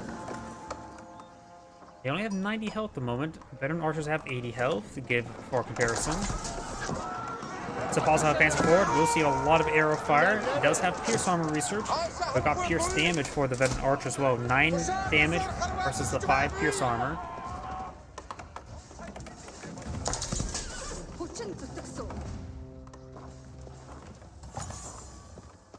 Nagano still in that region.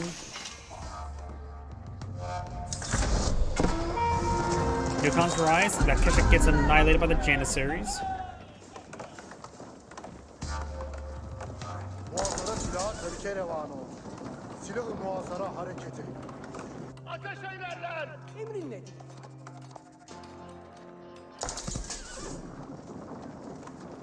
More Janissaries not being deployed on the field. Nagano finds a small hit there. Does take out a large number of these spearmen, but there's still a good number of man-at-arms here. Does use the arrow. Now trying to stutter step away. He does not have the level upgraded arrow at the moment. Springald does take out that Mangonel, but does have another Mangonel now pushing forward. We got some horsemen up on field. They're not veteran horsemen. Archer fires. Agent got another Mangonel to on the field. Will find a massive hit on these horses, doing an absurd amount of splash damage. That may have what kept the bread in the game. Springald firing away, does get a small hit there, most of the stable. And Khan does go down. Horseman charges forward, does not get a hit there on the Mangonel. We got Springald here. The Springald needs to hit that Mangonel. The Springald does 42 range. The Mangonel, especially when packed up, only has 22 pierce armor. And these Janissaries are hitting these Keshiks quite severely. And it feels like the Janissaries attack faster than 1.5 seconds. I feel like they attack faster than that. In comparison, regular archers have attack speed of 1.4. But they feel like they're attacking at the same rate, honestly. Sepals and horsemen now engage each other, but the Sepals are generally better than horsemen.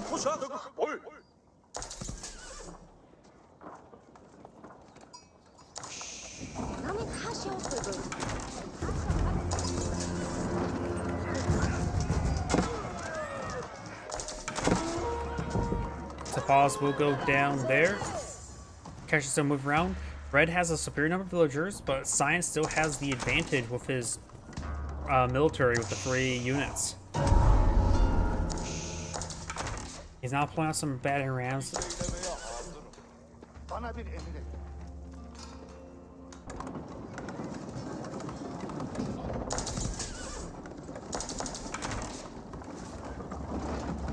Got 2 battering rams now here. He's going to need more spring balls to deal with him. He does not have enough archers here. This wood line starting to start receiving some fire there. He may get all these villagers back on home. Mangonel does go down to the Sepals. Got some Janissaries as well as archers base forward. Some man-at-arms still in the region as well. Now villagers going to be torching down these battering rams. Once they get torched down, they can throw some into these towers, get some fire support. Right now the villagers are not getting hit. Does take out those battering rams there. These villagers need to be passed back on in. So it's going to be retreating the long way around. Maybe it's a superior number of villagers. He did not realize it because there's been so much pressure against him. He probably didn't realize how high his villager advantage is. Let's look at some of these Janissaries now. This outpost still unupgraded. Archers gets good hits there. So Keshiks gets annihilated by those Janissaries. Doesn't get the arrow research or deployed. Does use the fence arrow. The fence arrow is pretty good as well.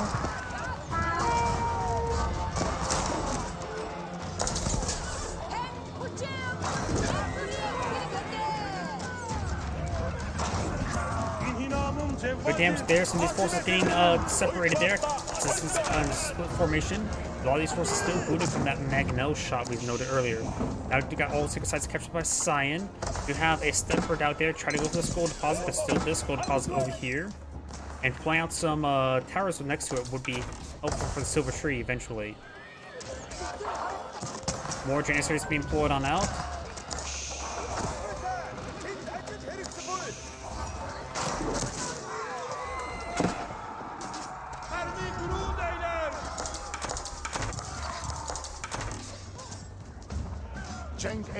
Archers advancing on forward. Got a couple Janissaries in the mix.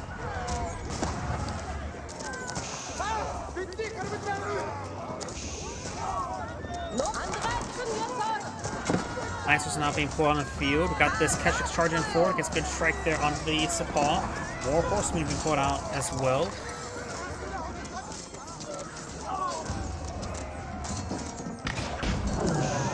And now I do have this Maganel gain some good damage on in.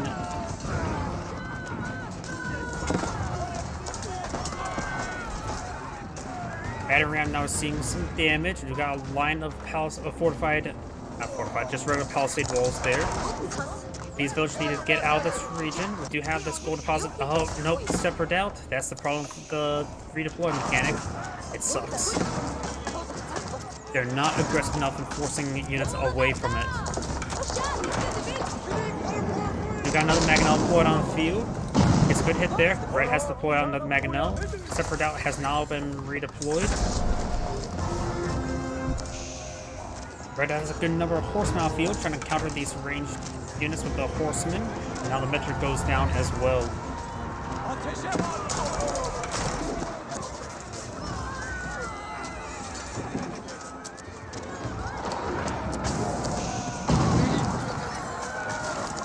Springald does go down there. Maganel's advancing on forward.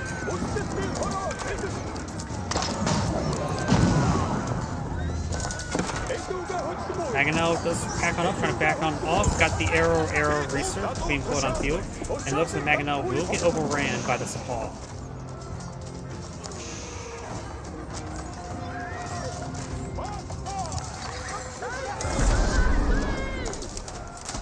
The Gon's not gone down, but his arrow has been utilized. We have another Metro now deployed on the field.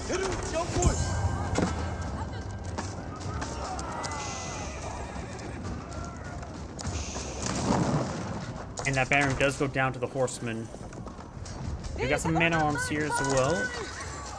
And so we got the Sacred Site victory now. 6 minutes, 40 seconds remaining. It does stop the Sacred Site here from being decaptured. They have no outpost in this region. Going for another Greer.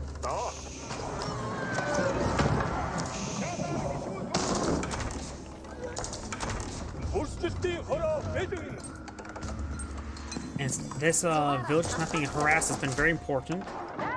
And right now, Red has been running through most of his wood. So he's wanting to expand out more into the map to get more wood deposits there. Gets a great volley there on the Maganel onto the archers now. We've got 2 traction trebuchets deployed on Alp. Now Red decides to push forward with another counterattack. Has a good number of archers in this region. Horsemen now advancing on forward.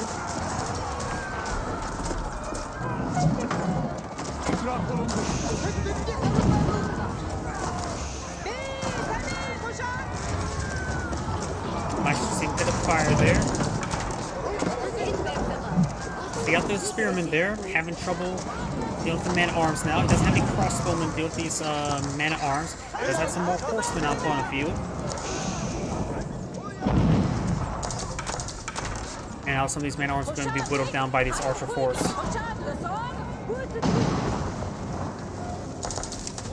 Right now, Red needs to get okay, he's starting to get out some more crossbow now, being more horsemen, has 3 traction trebuchets as well as Springald. Sun has a Springald on the field as well, has 85 health. And so Red Springald may be able to take it out one shot, should be able to take it out one shot. 70 damage? Nope, the Pierce armor could protect it. Traction trebuchets try to push away forward. Springald does find a good hit down from the Maganel. Maganel finds a hit down the Springald. And may go down to the next shot, does not go down to the next shot.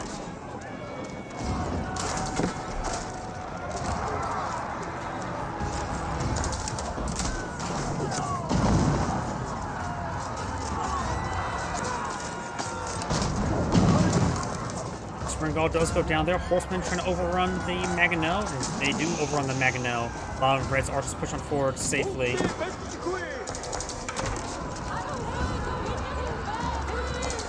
Sepal's starting to go down there. And Zion tried to go for the deer right there. That was a weird option. Looks like Red's now eyeing for this wood line. Does pull out a pair of watchtowers here. And does get started to capture this point now. Zion has a good number of palisade walls across the front line, but of course the traction trebuchet should be able to deal with it. Haydi nasimetre verelim.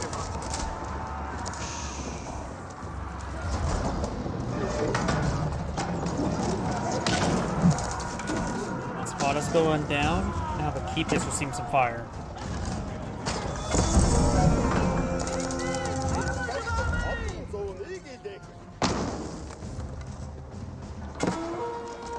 Got now a battle ramp being deployed on out. And some of these villagers are starting going down. Trying to pull another tower. He does have 2 defensive towers here. Both of them being upgraded spring golds. And Sign does have the walls here. Oh, looks like the horseman went down to the man-at-arms there. There's now advancing forward. Does get the horseman charging the spring gold, taking it out. March is not pushing forward. Battle ramps engaging. Spring golds just need to start hitting these various forces. And the sacred site has been decaptured, so that the sacred site victory has been reset, and now the keep has been set ablaze.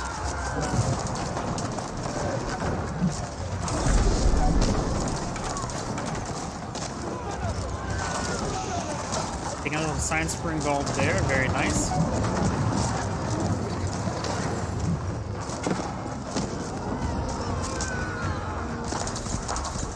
And this force is starting to be cleaned up. And since Sign's force has been greatly diminished, Red has a massive military right now. And since he has no coming back up, these free units will not be produced out fast enough in order to defend him. Though he still has a significant number of heavy armored units.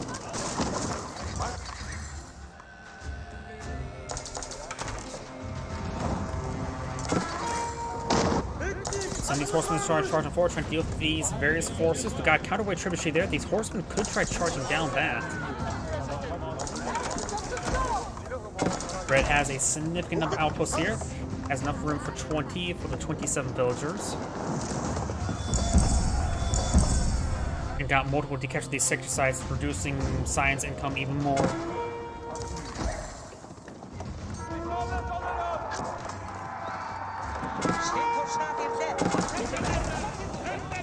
Horsemen charging forward, doing some good damage here. Red's army is now advancing forward as well, but they're getting caught up on some of these outposts. But the outposts, let's go down to the battering rams now.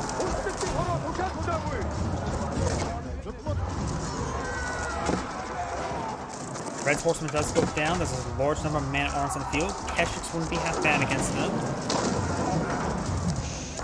Though, of course, he still have to fight against Janissaries, which hard counters cavalry severely.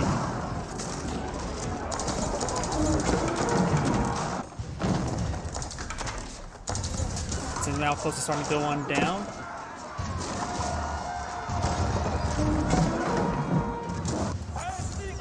And got a pair of outposts here. Got working on a lot of villagers in that region. Red's force is starting to get overran. We want more archers, more crossbowmen, trying to deal with this force. He's actually not... Wow, any more archers going straight for crossbowmen. And some of these tractor trebuchets are starting to go on down. Sign does have a battering ram here. And also the horseman does get cleaned on up. Looks like there is a spring gold placement in one of those outposts. The other one has not been upgraded.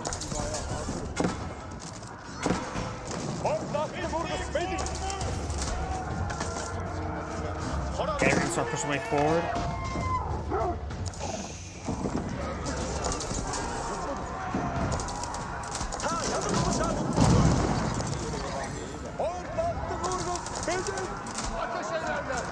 Mangonel now receiving some damage here.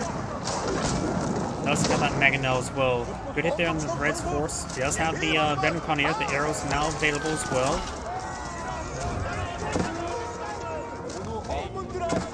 Now Keshiks are trying to raid these villagers. The spring gold prison still poses a problem to them. So Paul's advanced forward. Khan has gone down. Looks like he did not use his arrow just yet.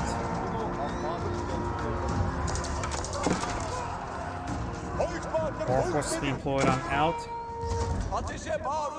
His Janissaries do get picked off right there. You got the separate outpush forward. Good eye for some towers in this region, help keep these villagers secure.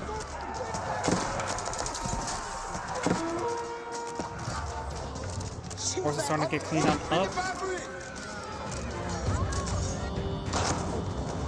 And Keshiks are just having trouble raiding these villagers. He needs us just battering rams there.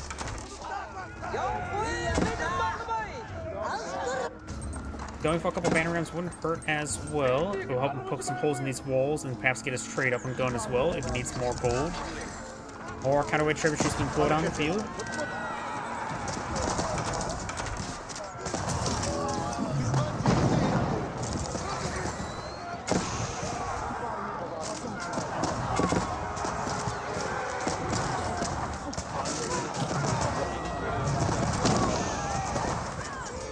Great damage there, and thanks to the nearby Meter, these Janissaries will fire incredibly quickly, able to annihilate the horsemen no problem.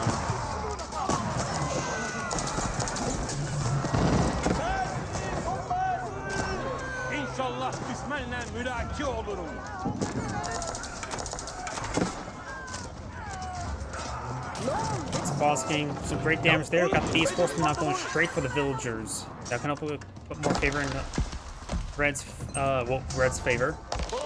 Hits on these villagers as he's basically microing this force over here. These archers are being cleaned up by the Sepols. Got Parabanner, or at least, yeah, Parabanner is pushing forward. Gets good hits on in. And again, these villagers getting hit once again. And signed us back out of the game now. This Angrade saying, thank you for watching and on to the next replay. I do need to use the restroom, so I will be back in a moment. Thank you for that. Just please give me one moment.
Alright, I am back. My apologies. Oh, I just saw your Twitch message. I stream Company Heroes 1 every Wednesday and Thursday. So, probably next Wednesday and Thursday. Let's see. Let's see if this person has any replays open.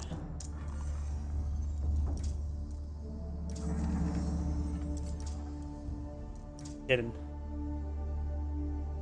Nope, not your father. Paternity test. It needs to be paternity test before I say that. Hidden.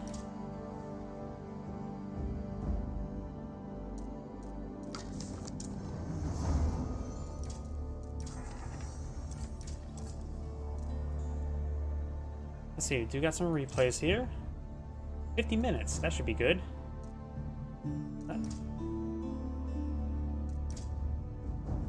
Perfect, already.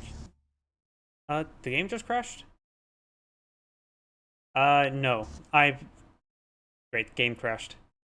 I streamed it once for 4 hours and never touched it again. I was thoroughly disappointed with Co3.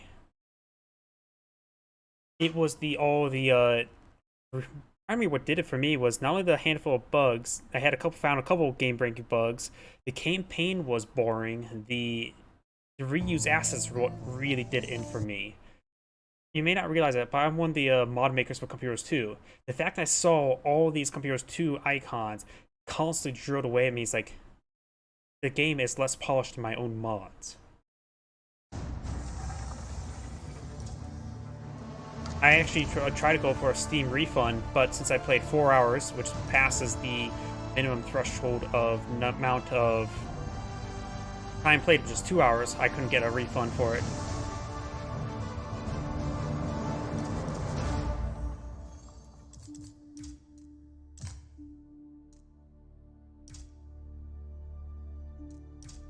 Could the game crash because I didn't have the mod downloaded? Nah, I'll just try again a little bit later.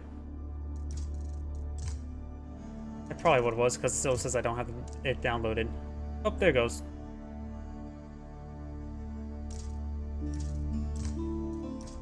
It's probably just a special map.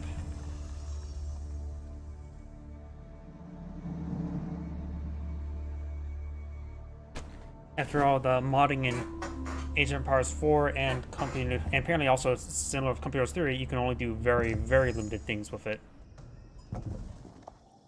Greetings everyone, and great here with another Company Heroes 1, Age of Empires 4 replay. Spawn on the left side as the Green Abbasid Dynasty, we have Balder Mar 1902. Spawn on the right side as the Yellow English, we have Nalhu Björk. I don't know how to pronounce either of these names. And this is not a standard map, it's one of the custom maps. Let's take a quick look at it. Let's see, we've got beer, stone, and gold back here. Looks like, of course, it's safe deposits. In the middle of the map, it's like a giant valley, isn't it? If I can't really angle the camera downwards, but it's a giant valley.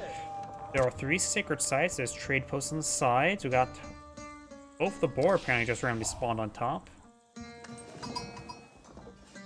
There's a lot of shrubbery there to hide forces around the center, while the center of the map is very wide open and not a lot of resources. Couple small deposits, but essentially contestable. With that out of the way, let's go ahead and get the replay start going. Abbasid Dynasty, which they are technically pretty good versus cavalry civilization, but against fighting against English, which are not a cavalry civilization.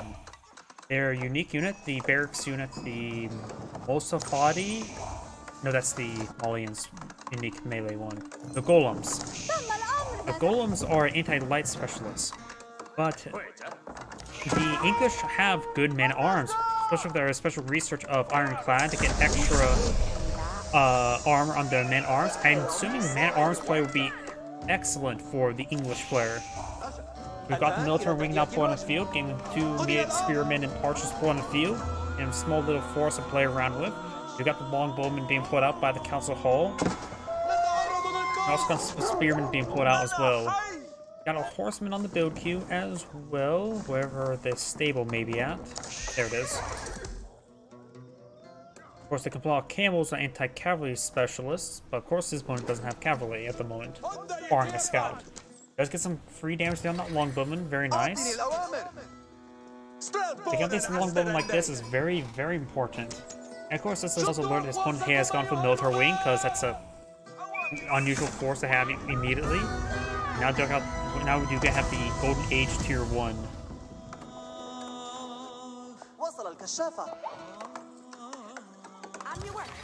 Fast forward a little bit. We've got the green now advancing on forward. Of course, you can get the early man arms. Let's see, Ironclad gets +2/+2 armor. I think man-at-arms would be the best item for the English player. Horsemen won't have trouble versus man-at-arms as well. So I think the English player really should go for the man-at-arms. Archers right now only have 5 damage. Unlikely we'll get any more pierce damage anytime soon. That is a little expensive this moment of time. We've got pierce armor being researched by the English as well, not pierce damage. That's a little bit unusual. Usually we see pierce damage being researched by the longbowmen. Pierce armor will be handy if someone's going for mass archers as well. You can get boot camping health, increased health on all of his infantry units. And Green is setting up a nice little force here to engage from north.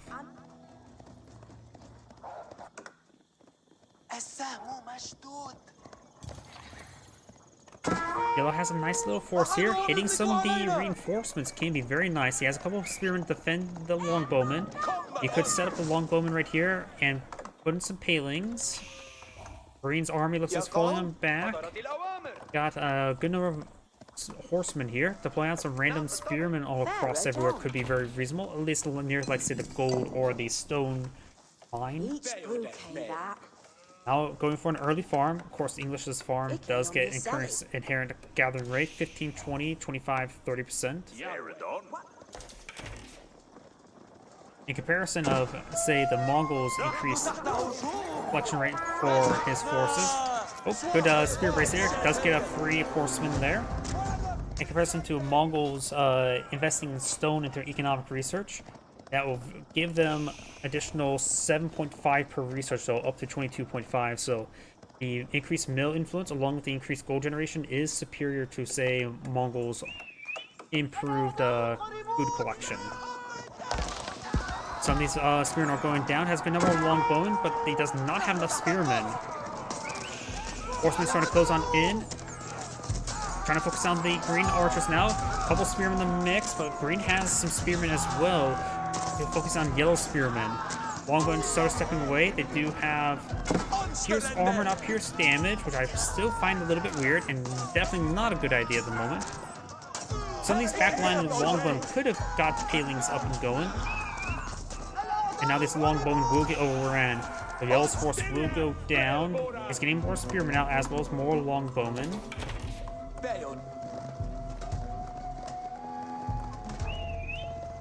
Now we've got the fresh foodstuffs being pulled out by green.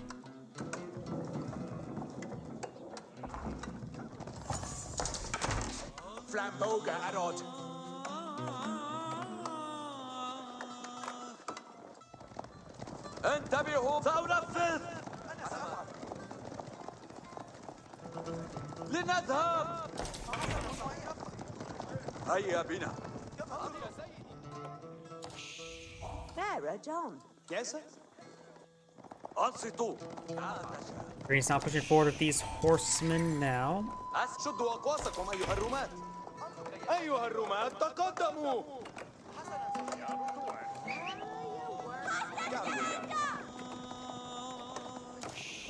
Got a small force of longbow here that should be able to deal with these archers no problem. Horsemen now moving around. Got a nice little wave of defensive spearmen. Green's yellow scouts in the region, so he's able to spot the green horsemen. Very nice. He could pass pull out an outpost here. Not only provides him the castle network, or network of castles, I should say, also help provide spotting into the shrubbery.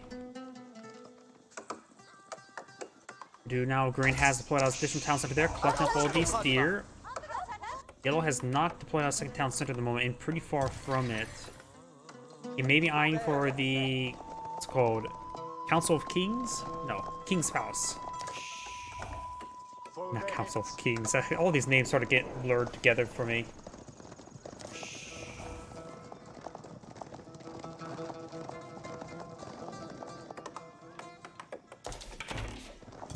أنصتوا يا رجال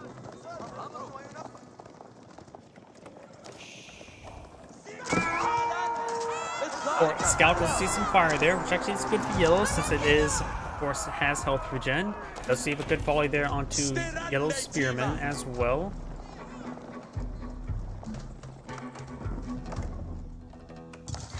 It looks like green's pushing forward, maybe trying to eye to collect some of this gold here, or nope, that's a mill for the deer.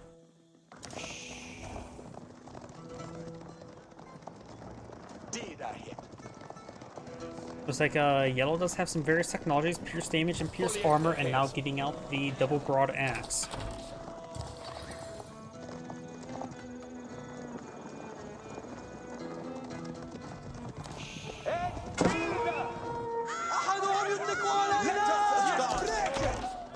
انتبهوا سأنفذ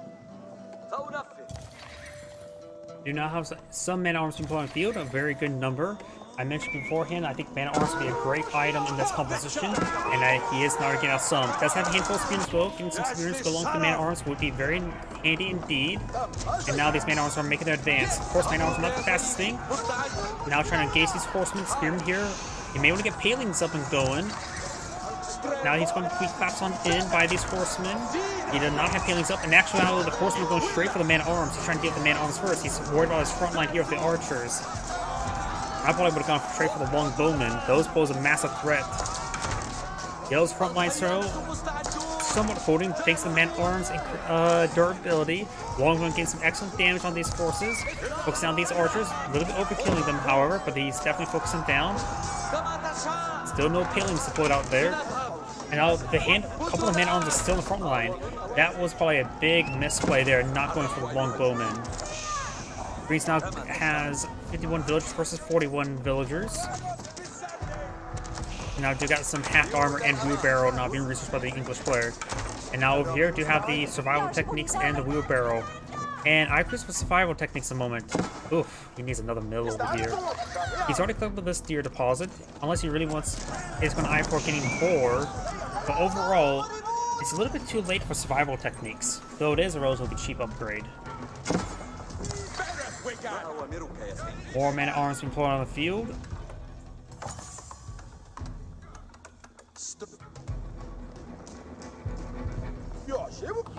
And now he's going to take down and collect those berries. Maybe it would have been a good idea to put it right here.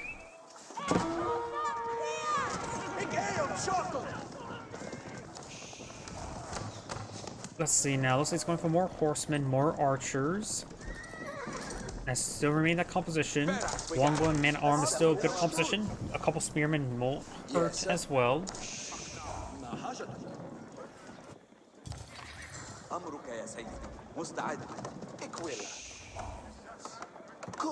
Oh yeah, now they changed up how setup camp works. Now you can place down these campfires for vision. And they reveal inside the shrubbery. Maybe a good idea to pull it out right there inside the shrubbery if you need spotting into the shrubbery. Though that may start a forest fire. Think about it. It seems awfully dry.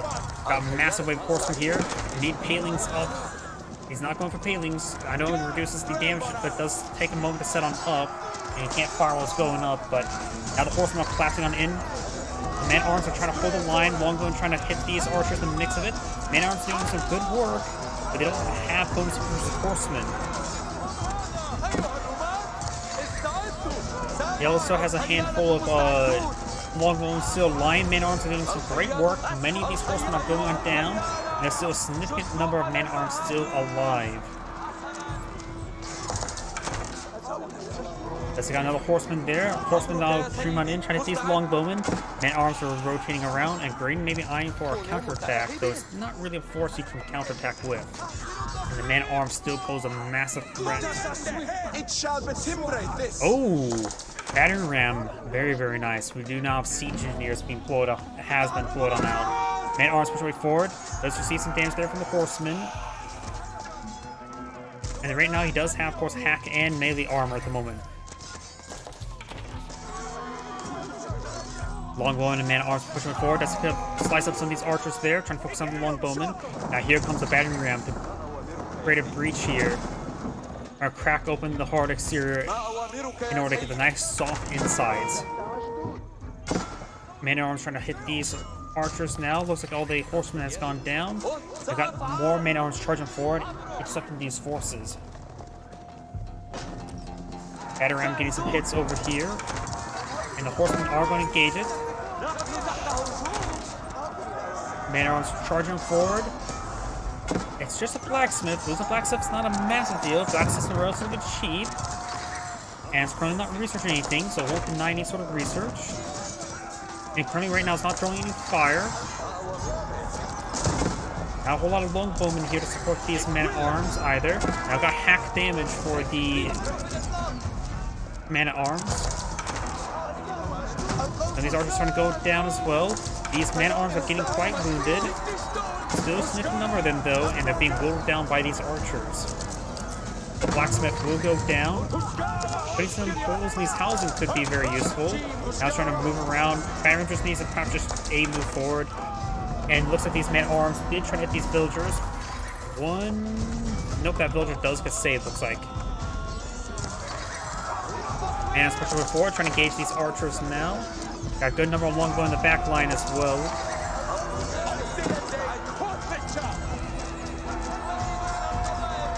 Horsemen now charging forward. Man-at-arms trying to defend them. The couple spearmen that was there did get cleaned on up. Now the horseman eyeing for a counterattack. He may just want to regroup his forces. He doesn't. These are spearmen up here. That's something for sure. But he may want to take on and regroup his forces. Is the battering ram still alive? There it is. He'll be battering down some of these other structures, but the villagers can go up and torch it. Horsemen now overrunning these longbowmen. That's good hits there, but you got the man-at-arms rotating around trying to engage on him. And does get some damage there. Horsemen are falling him back.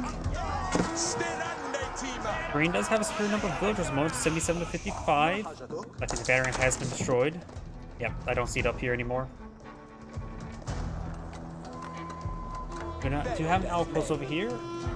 Let's see. Oh, looks like the English player's eyeing for Castle Age relatively soon. Yeah, this is a Dynasty player. Doesn't have nowhere near has enough gold for it at the moment. Let's see, they had some of these guys a little bit idle there as well. Necro castles are active, getting really increased. Oh, just 50%. It's a general increase of attack speed. Archers doing some good stutter step there. Longbone just being able to move forward. Now I've got the King's Palace eyeing to use that to produce additional villagers. Let's see, he's being poured out. Where exactly? Oh, right there. And it's been cast, but nothing started yet.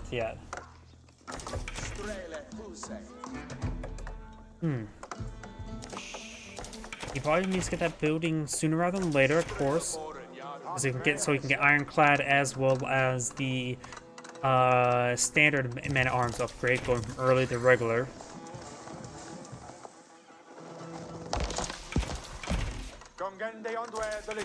King's Palace going on up.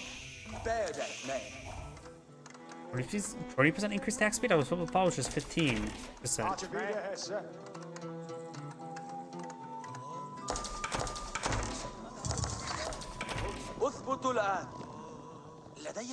Got a massive wave of villagers pushing my forward. Oh, try and claim the berries. That's a little bit risky, just go for berries. Whoops, I hit my microphone. My apologies. Golden Age Tier 2 activated, giving them some increased gap collection rate. Actually, just research speed, not collection rate. Golden Age Tier 2 is not that great. Golden Age Tier 3 is very good. 1's good, 3's good, 2, not so good. Increased research rate is nice, but not really that notable. Trying to overrun this farm now. It does overrun the farm. Let's find some of these horsemen here as well. Allowing these horsemen more opportunity to engage on in. Of course, the King's Palace is up and going, so it has now a second town center. Green has a massive wave of archers here. Man-at-arms now have been upgraded to regular man-at-arms. Does not have ironclad being researched at the moment, but 5 melee or pierce armor is enough to make these archers do 1 damage each, which is just good enough. Veteran Longbone now research as well, getting their damage up to 9. Man-at-arms, these guys are going to be nearly indestructible against these archers. Horsemen right now do 9 damage each, and they right now only have 5 hack armor. You could potentially with ironclad as well as additional hack armor, get additional 3 melee armor there, making those horsemen only do 1 damage against them, which make those man-arms nearly impervious. So in other words, eye for the armor.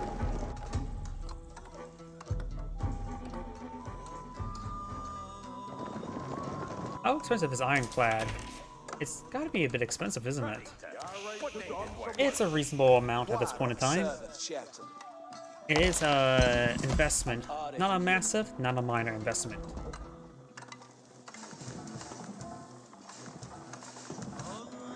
There are no berries on the bottom of the map. There are still some deer here, and green has, or yellow has not eyed the deer whatsoever. I said it's been an oversight. Deer is...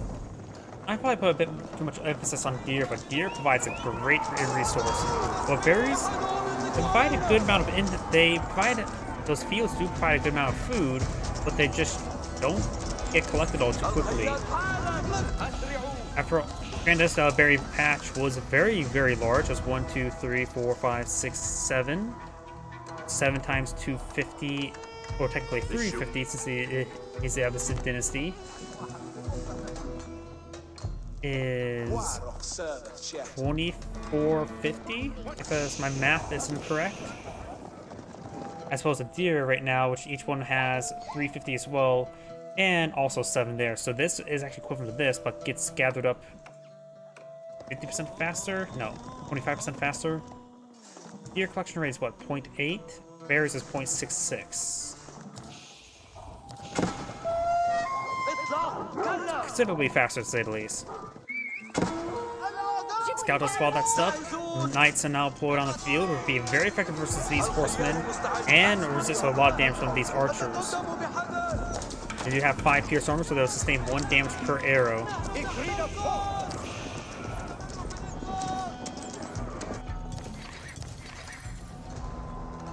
Do now have the economic ring being researched.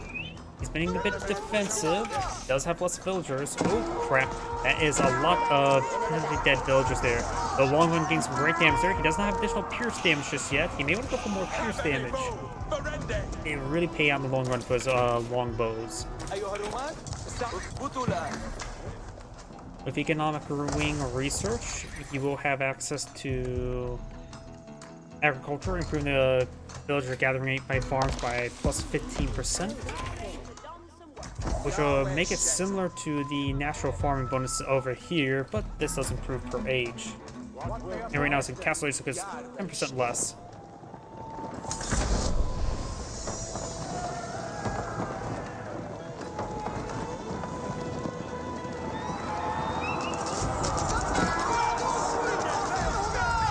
These knights will be cleaned on up, but it took a lot of damage to take those guys down.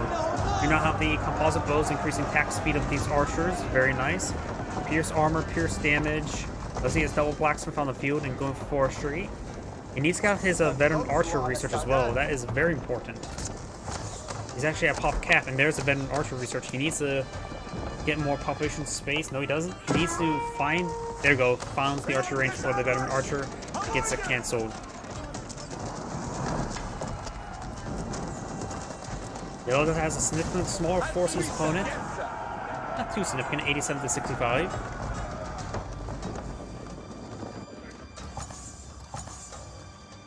And green, this area has not been spotted, so these 16 villagers are going to be claiming this gold, and that is stealing gold from your opponent's side of the map. It's very important. These knights may randomly find it, however.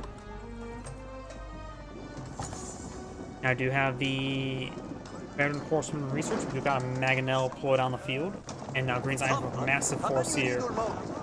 Veteran archer research almost complete, and it's getting some hack damage as well.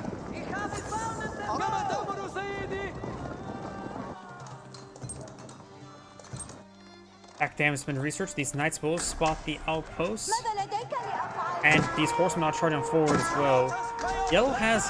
oh, okay, those are not scouts. I don't know why I thought those were scouts. There was an outpost here spawning for quite a bit, not upgraded, so 100 wood there, but while he's... oh! He tried to go for those villagers, unsuccessful. Ooh, if he would have got those villagers, that would have been great. Worth a shot.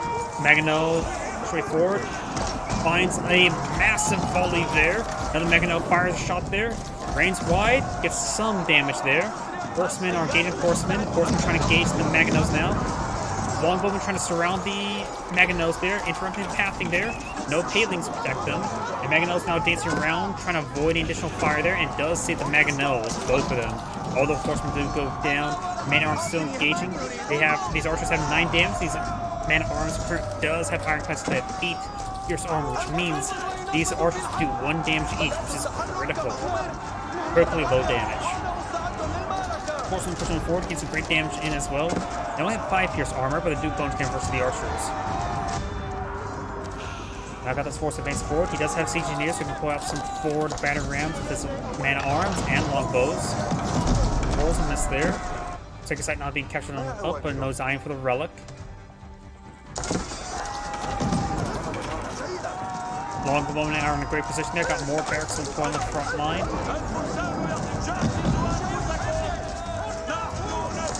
These villagers will be cleaned up. Good number 1 longbowman, got horsemen as well. Mangonels push way forward. Mangonels do bonus hit from the structures.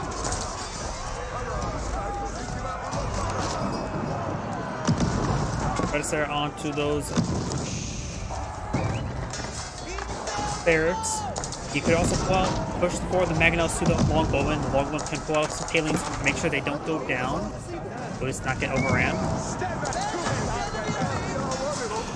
Some barracks are starting going down. We've got Paris Spring also maybe pull out a field as well.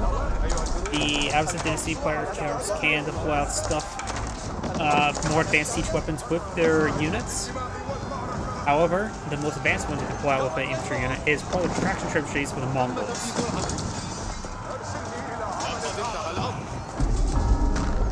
Yellow's not going for a secret sight there. Yellow has Spirit of Military at the moment. Green's still trying to rebuild some military as well, going for a full big wave of Lancers. Fun does have a couple of Spearmen in this mix, 4, not a whole lot. Lancers not charging forward, or just finding some good shots there. There's also a handful of crossbowmen as well.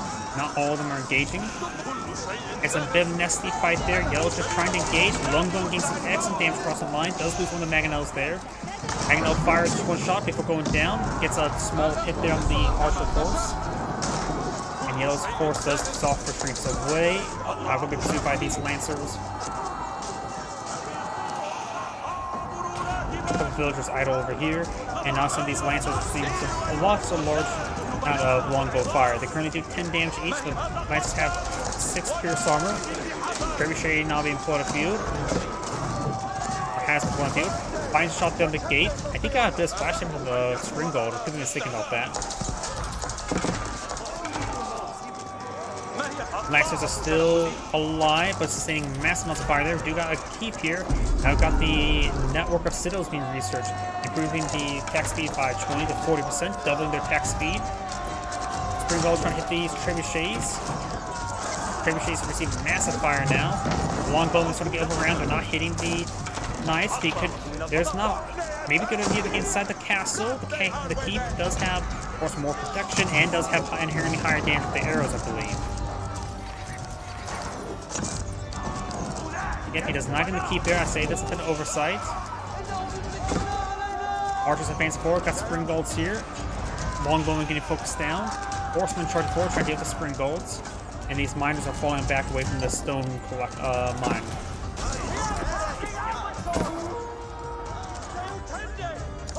Couple random horsemen along the flanks. Very nice. Even charging forward, getting some damage there. Longbowmen standing and fighting. Network of the citadels have been researched. Now going for boiling oil as well. It's actually getting a lot of damage on these reinforcements. So Green's force is dwindling in size. Though Yellow needs more force. There's only a handful of crossbowmen here to engage the man-at-arms. More man-at-arms being put on the field.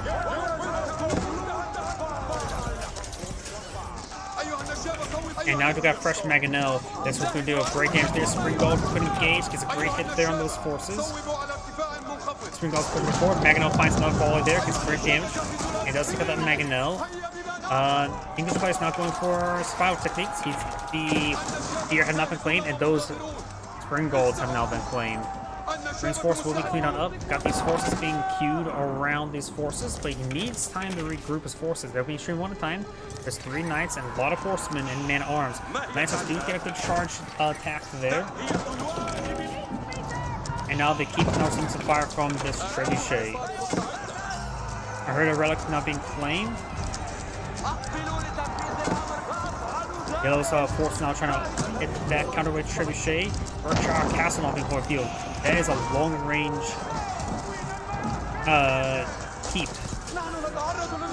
It has a 15 power range rather than the standard 10. Or actually, the regular arrows only have 8 range. Spring Golds have 9, cannons have 10. The Berkshire Castle, of course, has 15 range arrows. Trebuchets do have 16 range. They are able to outrange the Berkshire Castle. Green's not cleaning up this gold deposit now.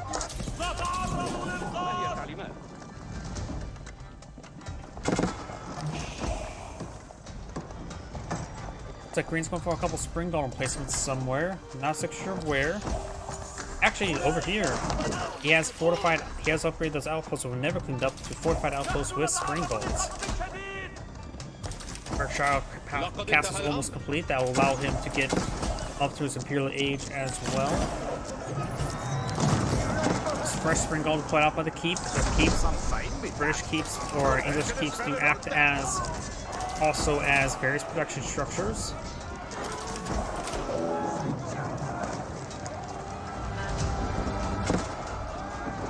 But it's there. Man-at-arms are charging forward. Got some horsemen here as well. Find some damage there. Spring gold trying to push way forward.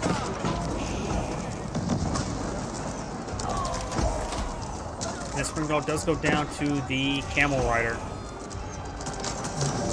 Multiple trebuchets now put on field, proceeding down this keep. Spring Guard trying to charge him forward. Does get a good hit there. We're seeing a lot of arrow fire. Spring Guard will be repaired on up. Very nice. Got second Spring Guard being put on field.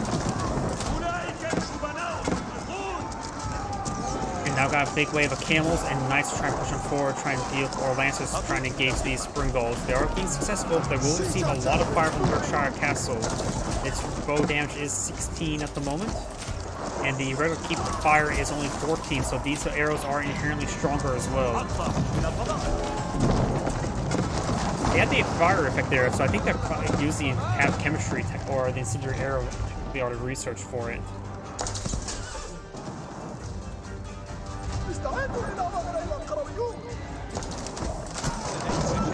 Some mangonels here. A large number of trebuchets now pulled out on the field by green.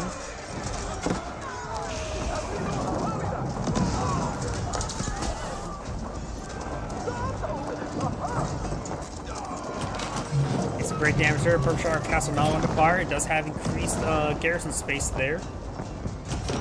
And its range does reach out all the way here. Trebuchets, of course, outside the range.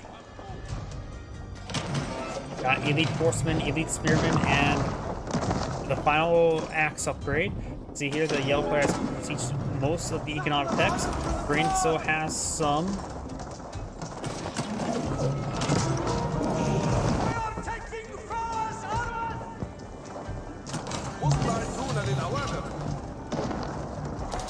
Yellow has now elite command arms as well, into 9/9 armor. Imperial Age now just been purchased by the Abyssinian Dynasty player. Looks like he's got the culture wing. Time to get the reduced cost of all technologies, the heal, keeps healing, and units can convert units single targetly without the usage of relics. Man arms charging forward, receive quite a bit of fire from the Mangonels. Yellow has a 4 man arms under reinforcement, got a single knight here, slicing up some villagers. Man arms are forward.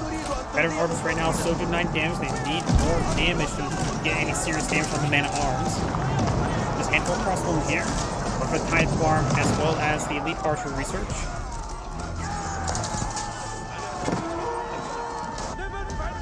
He does find that monk as well. Right now both players have claimed 2 relics.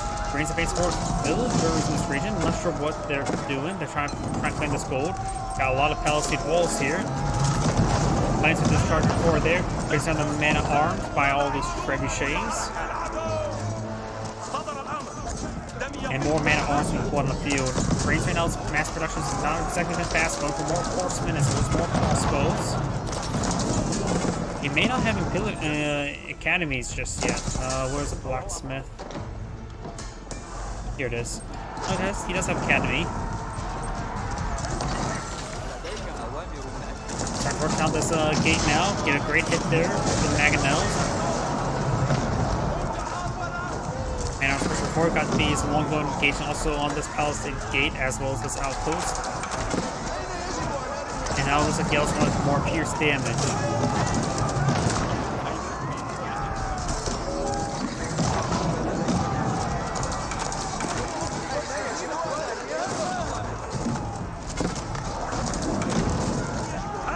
Horsemen sort of make their way forward. We got the trebuchets falling back. Got a good number of trebuchets here, but of course they're needed to hit the Berkshire Castle.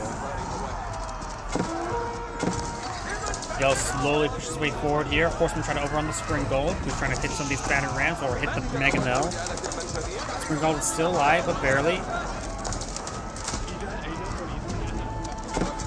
And it looks like these villagers trying to claim this gold has been forced on back by these horsemen. Green's now running pretty low in gold. Yellow has a good amount of gold income. Looking at this gold deposit here. And this gold deposit can still be claimed, though it is then yellow or green does take a bite out of it. Now that's golden age tier 3, giving green some more economic income, as well as research, as well as increased production speed. And it desperately does need the production speed.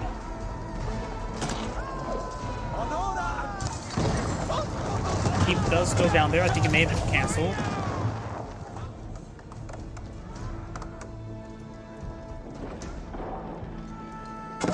Now I got shattering projectiles for trebuchets for the English player. It's expensive research. Horseman does find opportunity on these trebuchets. Does take out one of them there. Archforce trying to protect them. Does take out another trebuchet there. Third one does go down there. And now Yellow's trying to advance it forward as well. Gonna run Green's infantry force there. Getting slowed down by the trebuchet. The trebuchet should just be abandoned.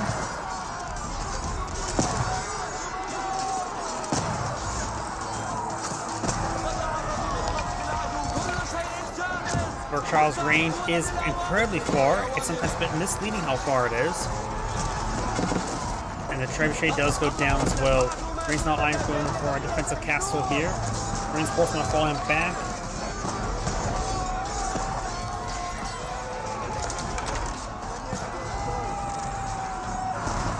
And overall, the hand cannoneers are getting some good damage, but there are just too many man-at-arms. Needs more crossbowmen. Hand cannoneers will be also good as well. Green's going for his forward keep. Trying to go for the secret sight as well.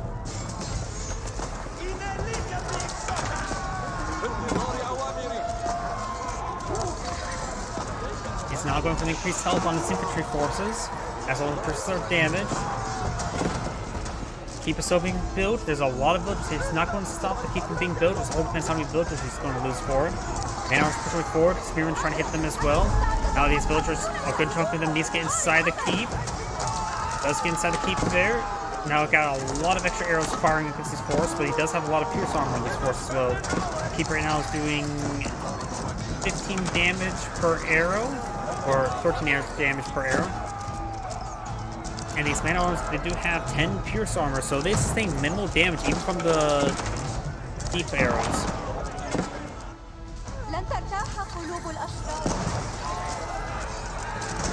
Good number of hand cannoneers will go on field. They do have less range than archers, as well as a lot less range than longbowmen.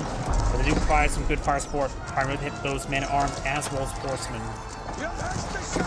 Now, citadels have been activated now. Trebuchets being overran by Green's horsemen. They will go down. Green's keep receiving a fire there.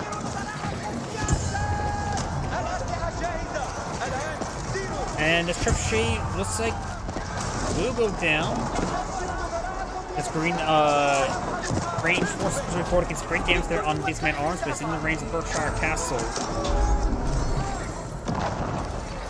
Let's back out of the range of Berkshire Castle. Got the keep here. Looks like Green's out of stone. More horsemen now being put off field by Green. His gold income is minimal. He has no. His gold deposits have been harassed. He's out of gold itself on the other deposits. And there's 30,000 gold there. He needs to really secure it up.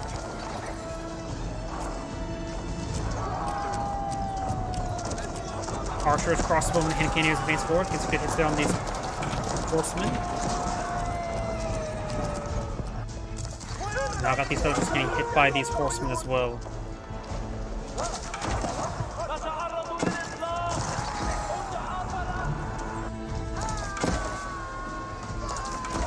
So these horsemen are starting to take out these villagers. Green does not have a lot of reserve resources. He's probably going to have to pull out more horsemen and archers at current rate. He has no real gold income. Now I do got a Rabbit on field. Does fire one volley before going down. I really don't know how effective those things are because they don't really have great range. Now that's a good number of crossbows or archers here. He could push against the Berkshire Castle to get some more damage going. Longman are getting some good damage on it. He does not have incendiary arrows with it. Yell's going for now the siege works in order to get increased health with siege weapons. The trebuchets are firing away. They do have shattering projectiles getting some extra AoE damage. And these villagers are trying to go for this gold deposit once again, but Yellow's going to be trying to stealing it. Got multiple mining camps here, going for multiple towers as well. Green's in an increasingly less and less good position here. Yellow has forward production at the moment. Yellow is able to maintain more gold supply. And these longbowmen have not really been touched the entire time. And the men-at-arms have been very good at doing their work.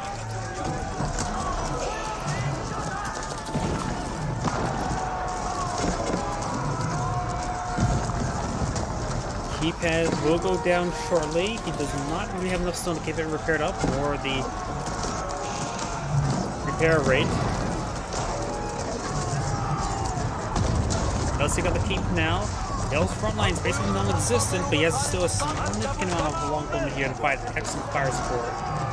As going for the incendiary arrows, and now going for the arrow volley, increases the attack. Let's see what it exactly does. Reduce the time to attack by +1 second for a duration of 6 seconds. Yell's not cleaning up all this gold, going for a pair of outposts here as well. Nice horsemen are hitting some of these outlying villager collection sites as well. Green's trebuchet does go down to yellow's trebuchets. Green does have some hand cannoneers here as well.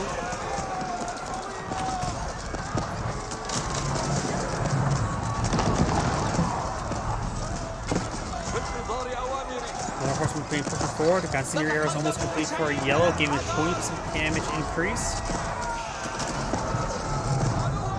Now these longbows do now 14 damage, a significant damage increase, especially for all the armor.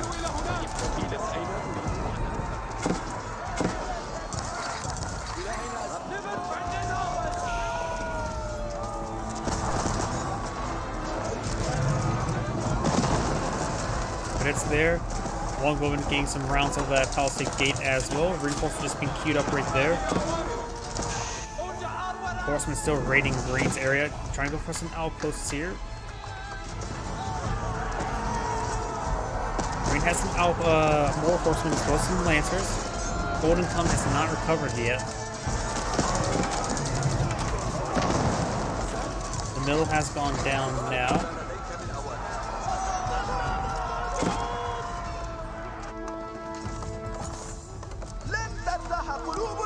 Looks like all these villagers will be going down. There is arrow slits here, but the horsemen can take those out, no problem. Trebuchets push way forward. Got a nice little force here to escort it.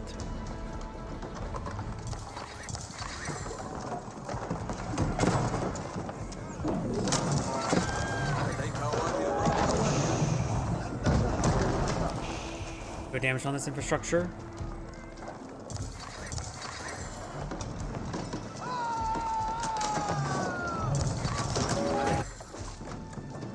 Horsemen charging forward. There's a very good amount of villagers here to go down to those horsemen. Of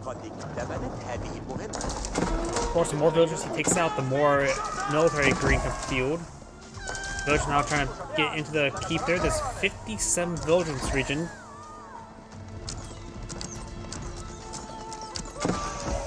Horsemen now receiving some fire there, not getting inside the keep at the moment. Green's horsemen now charging forward. Green has blood on handful of cannoneers as well, going for more hand cannoneers. So Green's army will overrun these trebuchets.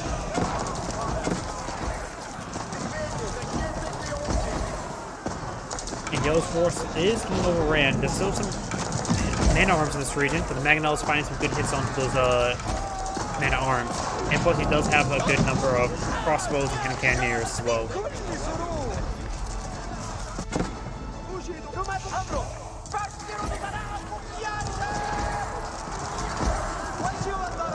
Some damage there. Yell's falling on back. Got a pair of battering rams on people on field, as well as a bombard. Bombard does fire there, trying to go for the scored stone.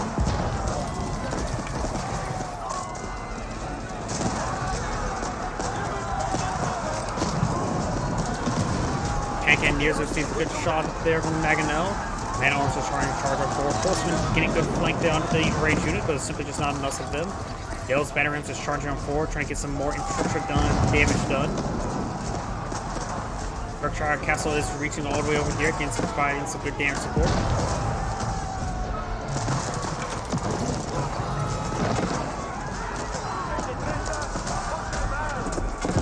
Well, these main arms are trying to push right forward, hand cannoneers as well.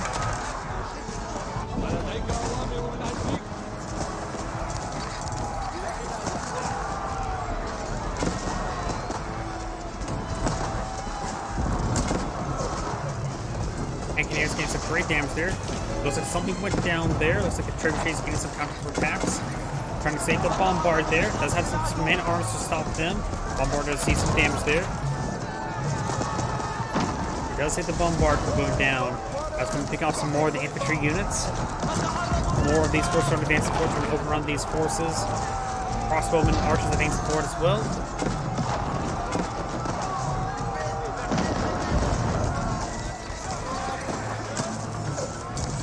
These Marines are getting some damage from the infrastructure. Those man arms and horsemen trying to charge on forward. Marine still does not have a lot of gold income at the moment.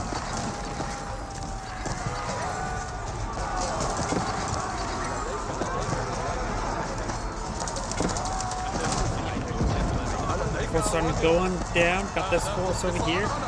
Man arms trying to stream up forward. There's a breach over here. And now the gate's starting to go down as well. This force is getting very, very congested there. And those now, with a big opening there, now these forces starting to break their way through. Of course, got a good number of hand cannons here forward by yellow as well, to provide some general damage support. And some of Green's infrastructure starting to go on down. Green does have a small reserve, decent reserve of food and wood, but he's going to need to plow a lot of horsemen as well, among other things.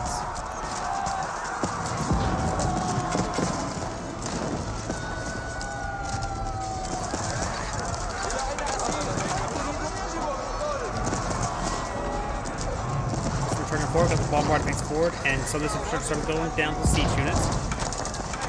Green's supposed to be forcing back to this keep over here. More man-at-arms or tributary shots on this infrastructure. This infrastructure is not what Green wants to have happen. He needs this infrastructure stays up alive in order to start so he can actually use it and produce stuff. Of course, I'm not hitting the villager line now. And some of the stables are starting to go on down. Man-at-arms getting some good shots there.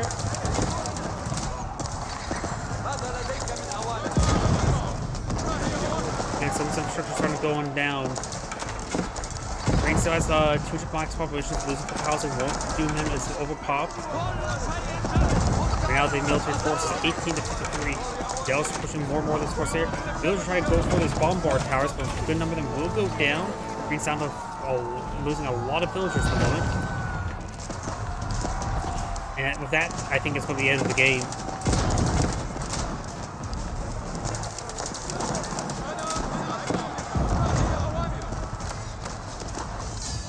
And that is the end of the replay. This is Anna Great saying thank you for watching, and on to the next replay. I'm getting a little bit exhausted right now, so I'm probably going to call it a day for streaming. Getting a little bit tired. This is Anna Great saying thank you for watching. Get some good rest. Get some good